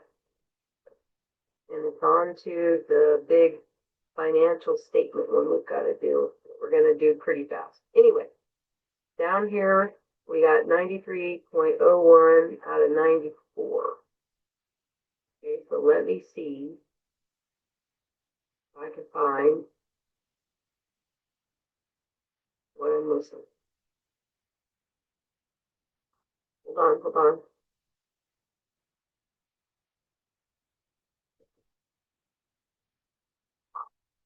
I missed my credit. Okay, sorry about that. So there we have it. Okay. Okay, so it happens to the best of us. Okay, we're now, assume that as of December 31st, $10,400 of the $2 coupons issued during November had been redeemed by customers. So we were predicting 11,000, right? Right here, 11,000. How many were redeemed? 10,400. So 600 remain, right? 600 remain. Times 2 is 1,200. All right, so we want to actually, because this is the end of the time that they can use the coupon, we're going to do just a reverse of what we did when we accounted for the coupons. So down goes the coupon estimate because the campaign is over, and then we want to put that back in sales. And we want to put it back in sales. It is $1,200. $1,200. All right, so this is December 31st. It's like an adjusting entry. Right? And then we want coupons payable. So you can just borrow these over here. Okay, so basically there were 600 coupons that weren't redeemed, right? This was kind of an estimate, is always a guess. You very rarely get an estimate right perfect. Okay, so we want 1,200 here to get rid of that payable. We're putting it back in sales. We took it out of sales thinking all those coupons were going to come through, but it didn't. Okay, now we printed 20,000, right? So really and truly, if you look at it, 20,000 times 2, this really could have gone as far as all of them being redeemed, right? So 20,000 times 2 is 40,000. So if we would have ended up with quite a bit more over here, then our estimate wasn't very good. Okay, quite a bit more. Like if we would have had to take more out of sales than just 11,000, if we would have had to take 40,000 out of sales, which is a possibility. I mean, it's not impossible that all 20 printed coupons would come through. Probably not likely. Okay, so anyway, that's enough of that. I think we got that. Let's move on. Now, this next one is all about putting together financial statements. Okay, so the best thing I can do for you is to walk you through this, looking at whichever financial statement you need to do. Okay, so we are going to keep a lookout at a balance sheet, a statement of stockholders' equity here, and income statement. I'm going to go pretty fast, so if you can't keep up, just slow it down or stop it. Okay, I'm going to try to. Okay, so let's go ahead and start with the income statement, just like we normally would. Okay, remember, an income statement is for a period of time. Okay, so, and I'm going to help with the numbers. I'm going to help with the numbers. So I'm not going to, or I don't plan to, scroll up a lot to look at what the number is. It would really help. Maybe I'll do that. Hang on a minute.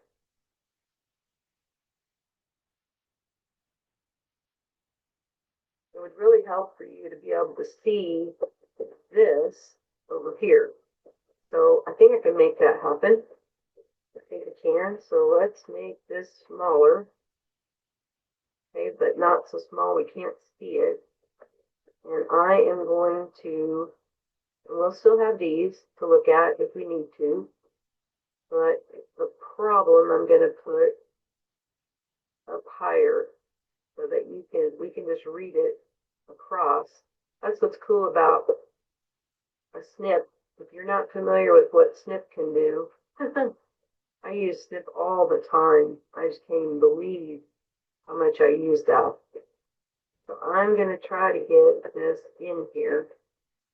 And anything we need to know, because there's a few things down here we'll need to know. So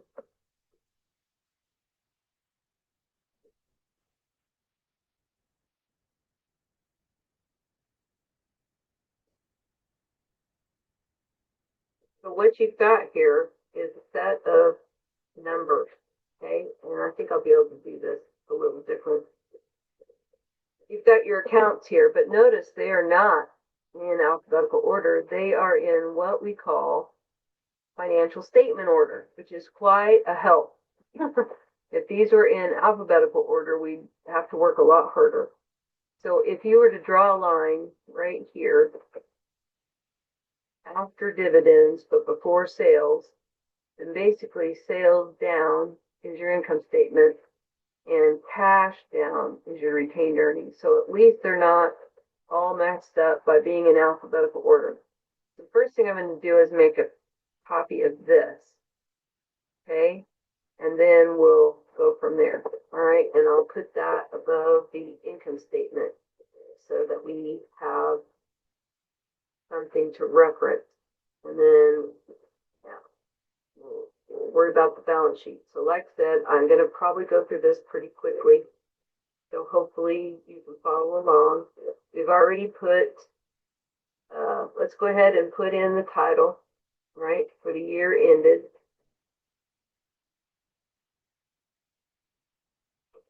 Okay, for the year ended. In fact, let's just highlight all of them. Okay, let's highlight all of them. And let's go put in their date labels. Okay, so the date label for your stockholders' equity statement is going to be the same. So let's put that in. And then the one for the balance sheet is just going to be the end of the year. And the end of the year is May 31st. Okay, so we just want just that.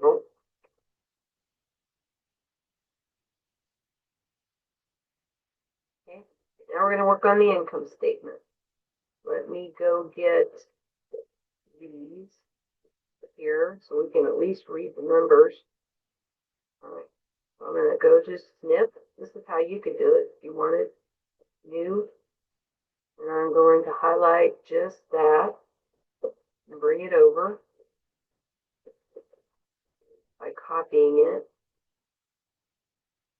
And it should go in pretty good right here.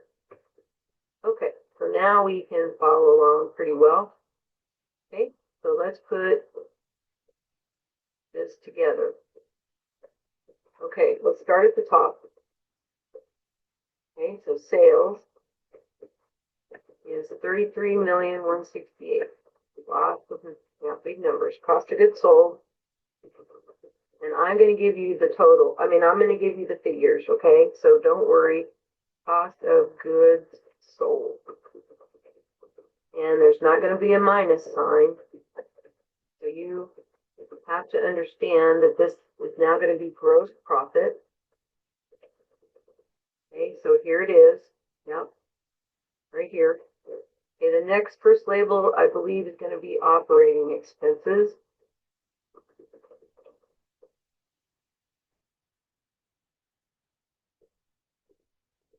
Okay, and selling expense. So let's go ahead and put our labels in. Selling expense is administrative expenses. So I'm using this, administrative expenses.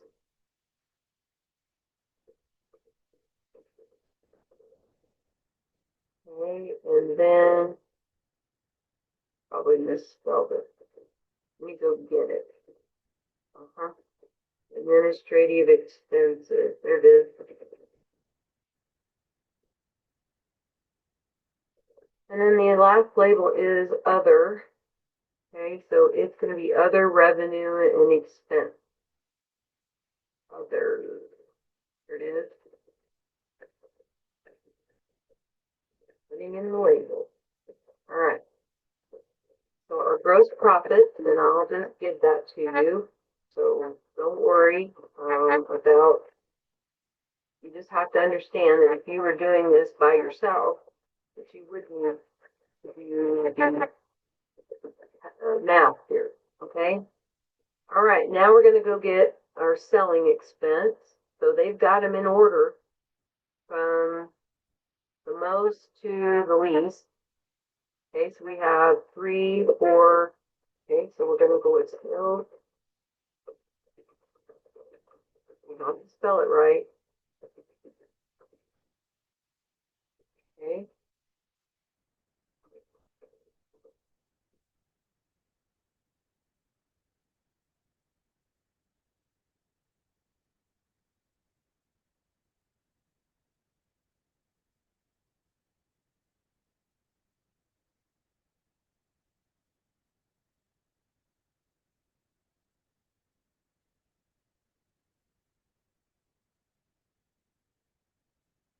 The last one is miscellaneous selling expense.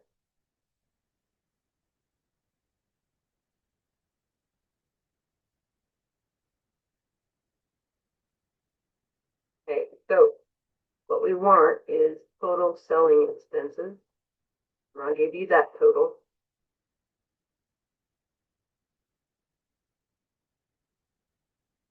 Okay, that total comes to 3,813,000. Okay. Administrative then starts with office salaries expense.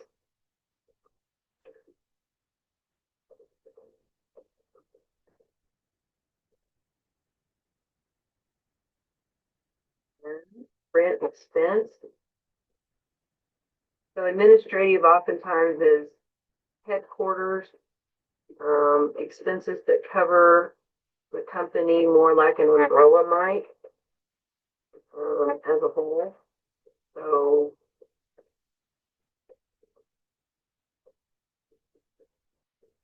the reason they keep track of selling expenses by themselves is they want to know if the amount that they're spending on selling, is it helping? All right, so insurance expense.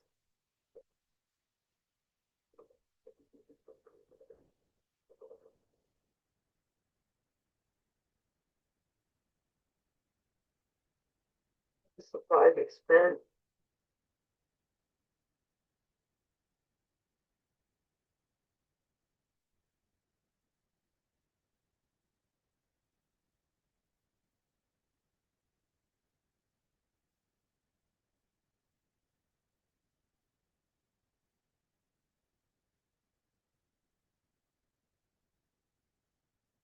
Okay, miscellaneous. Don't put interest expense yet. Okay, so that's our other.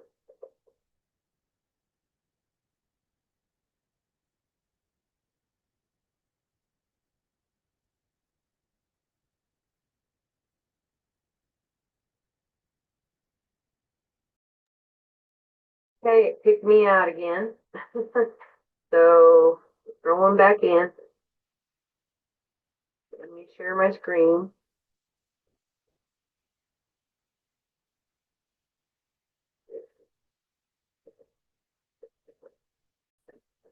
All right, we were finishing miscellaneous expense, and I think I put that in wrong. Yep, I see it. I put in office supplies expense wrong, $18,600. Okay, so now we're ready for total administrative expenses. Let's go get it from up above. I'm getting a little tired, and I bet you are too. We're going to get through this. The accounting, you find out what you're made of. There's no doubt. Okay, we've got for administrative expenses, 913,000. 913,000. Now we want total operating expenses because we're going to add these two together and put them in this column. Okay, total operating expenses. So it should be here. There it is.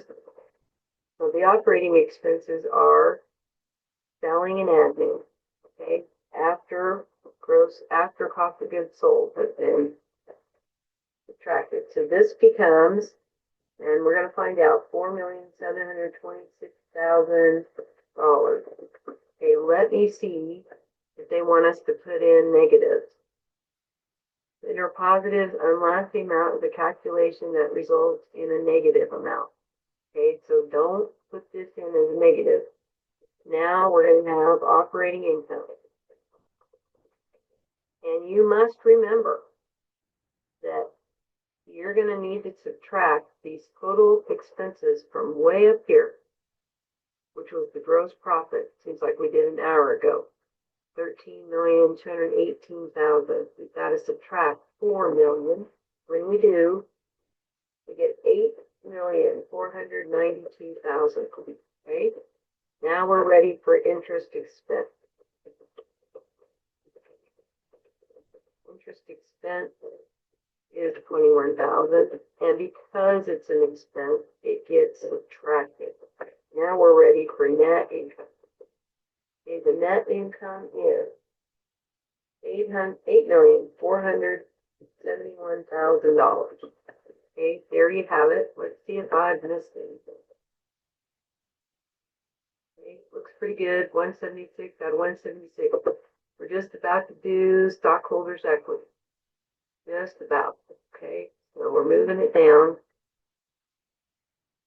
And I'll put in a little bit of that instructions here because we're going to need,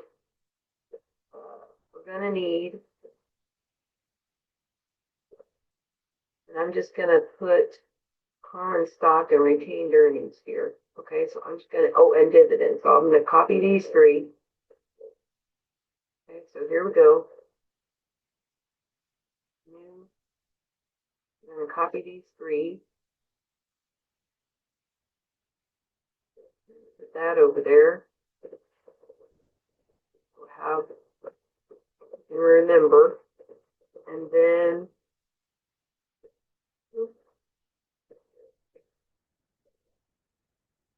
we're going to go get that little bit about what we need for stockholders' equity.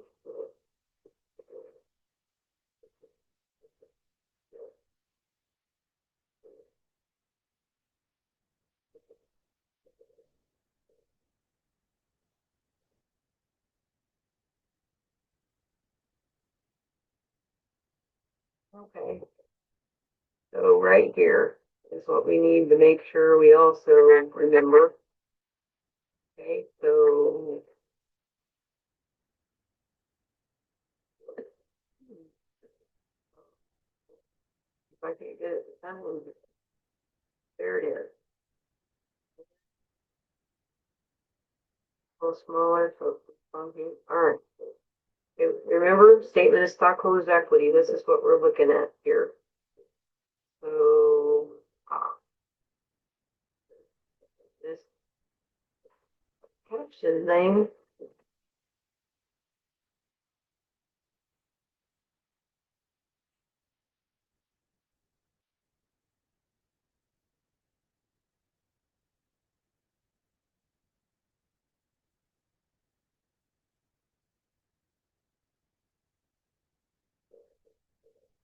Okay, so we've already put the date in.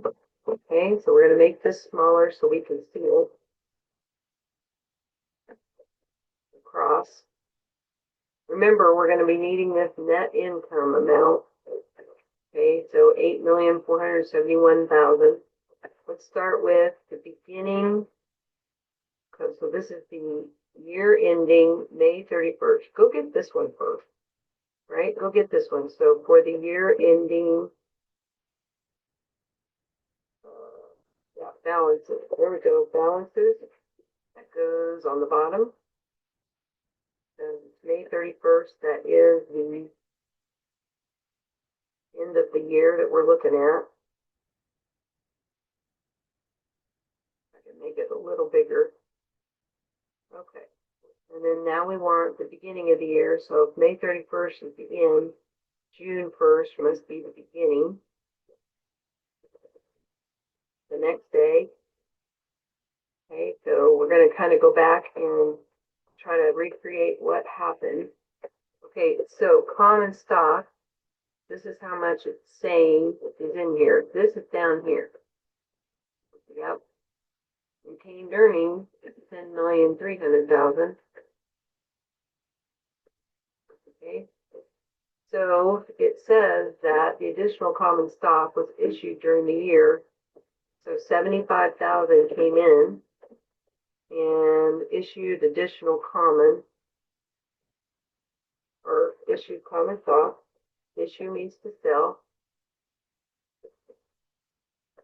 So if we have 500,000 at the end of the month and or end of the year, and we added 75,000 to it, 425 should be what that is, and then we're going to add a cross. So we had to find this. We had to find the beginning balance because the balance we received was from the adjusted trial balance, and they had already put that addition. They had already put what they issued in for the year. All right, so the total across is 10,725,000. Okay, now we have net income. Here we come with the amount from. Okay, so it is 8,471,000. And we add that across. And then dividends. Dividends. And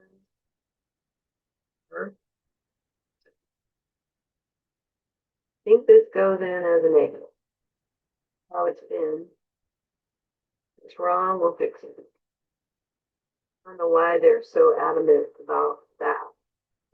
I just wish they would let us put negatives where negatives go instead of making everybody have to work so hard. We're going to add down and add down. Okay.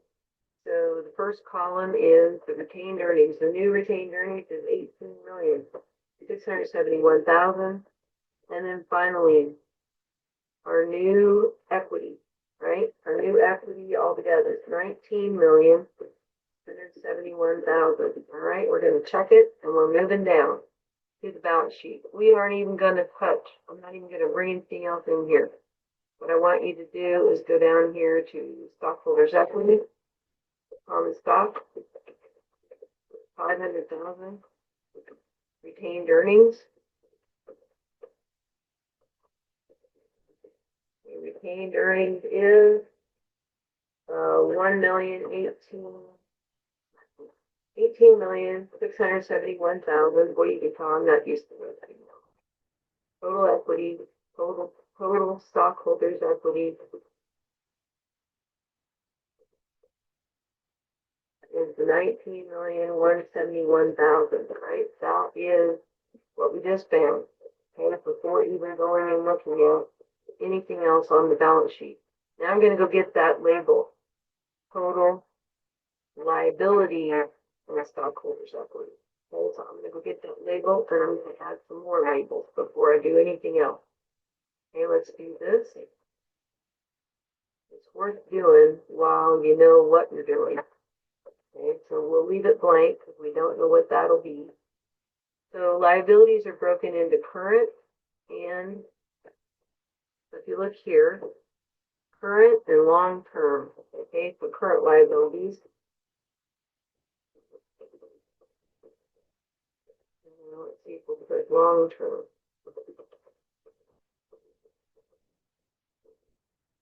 All right, so our first current liability. Now I'll go get the balance sheet numbers. Okay, just so, all right, we'll go get this. And that's going to be from cash down to note payable because we've already got common stock taken care of. Okay, so we don't want to confuse ourselves. Okay, so cash down through notes payable. Okay, copy. Read over. Very good. All right. So then the balance sheet. to have a reference.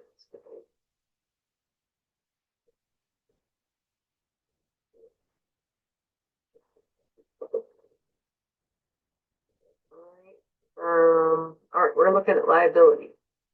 Okay, so liabilities are payables, right? 1, 2, 3, 4, and then there is the long term. Now be careful, we also need, there's a little bit of information about, the current portion of the note payable.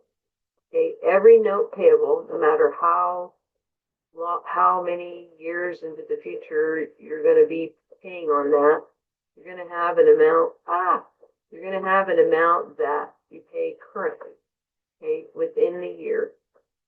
So, and it looks like the current portion of the note payable is $50,000. So be careful. We're going to put that on here so we don't forget.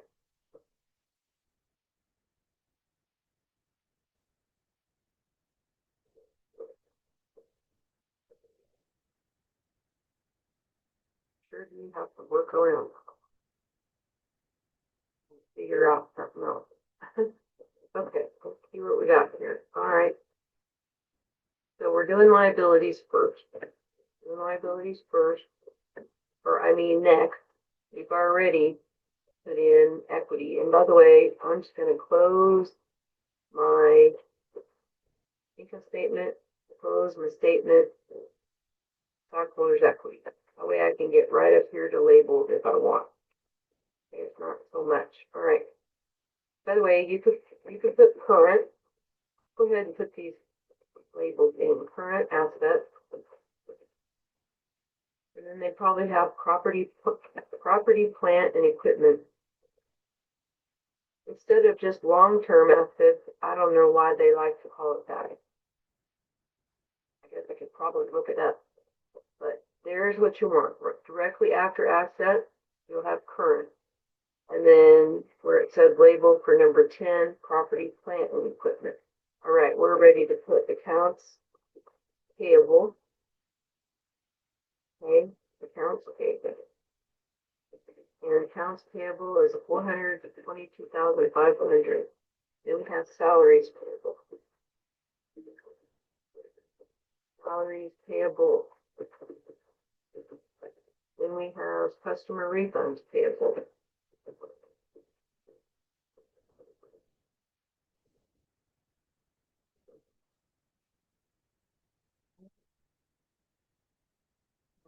Estimated coupons payable.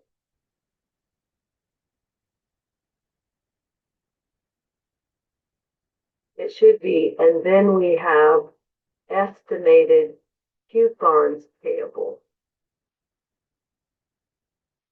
Boy, that captioning doesn't capture what I'm saying very well.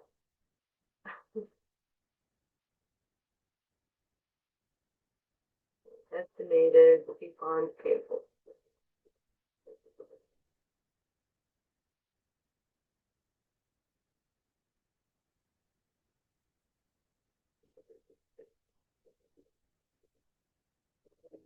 Okay. About current portion of the note payable. Let's see if we have anything like that. Could be something up here. Yeah, note payable, current portion. They said that's 50,000.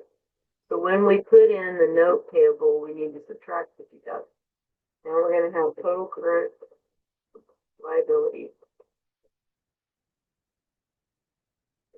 Total current liabilities. Let me give you that number.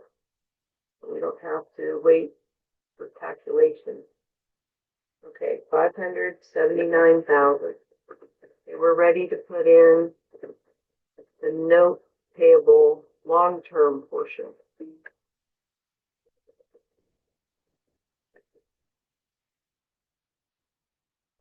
Okay, they say that it is 300,000. Well, no, it's 250,000 because the other 50,000 is sitting up here. So now we have total liabilities.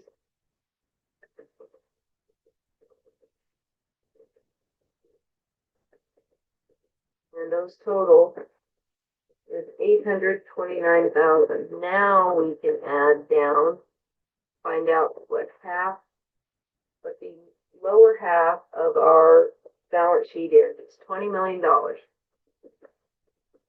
So it's nice and even. Well, here comes total assets. So I'm going to put that right above liabilities, 20 million. Okay, and I don't know if we can check this, but I'm going to. Boop. All right, so I've got one too many zeros there. Okay, no problem. Okay, up here, let's get started with cash. Cash has 1,240,000.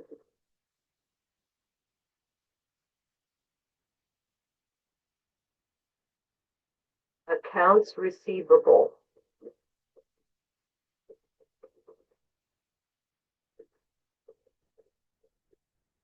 Accounts receivable, 2,764,000.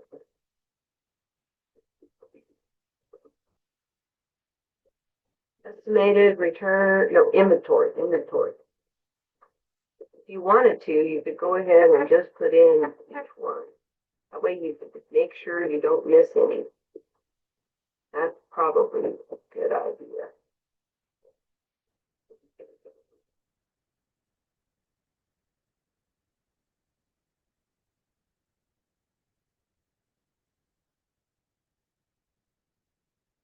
Prepaid insurance is your last one.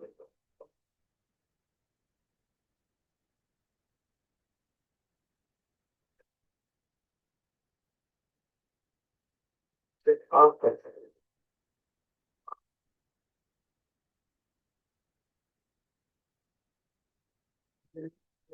Total current asset. Guess I need to speak louder. Total current asset. All right, let's finish putting in each of these.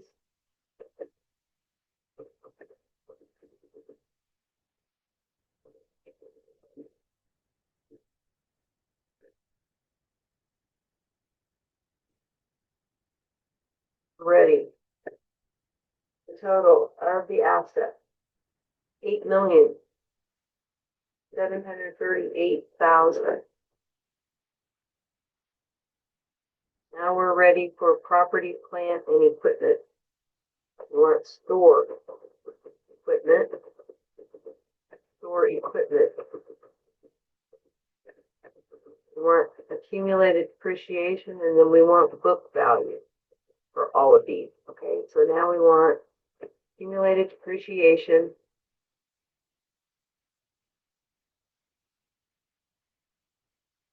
Up here, we just store equipment.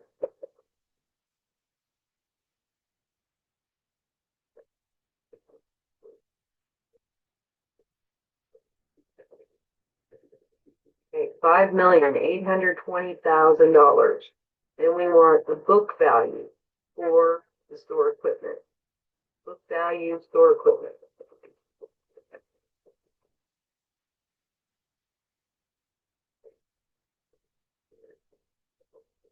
That turns out to be, I don't know if we need a negative here. Let's go 10,780,000. Let's just see what it does. Okay, yes, we do. We do need a negative here. Sometimes you do, sometimes you don't. Okay, office equipment is next. We're almost done.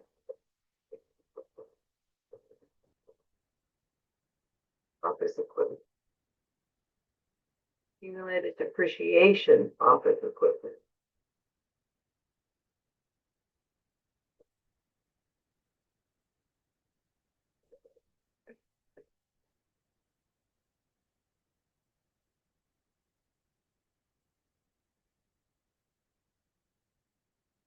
And we want book value.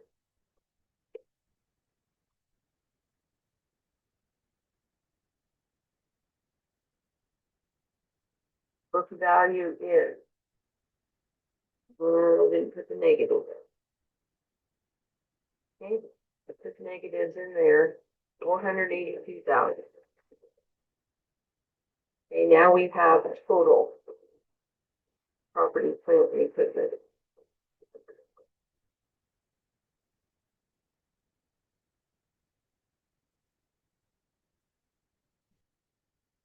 $11,262,000. Okay, and if you add 8,738,000 to 1,126,200, then you get $20 million.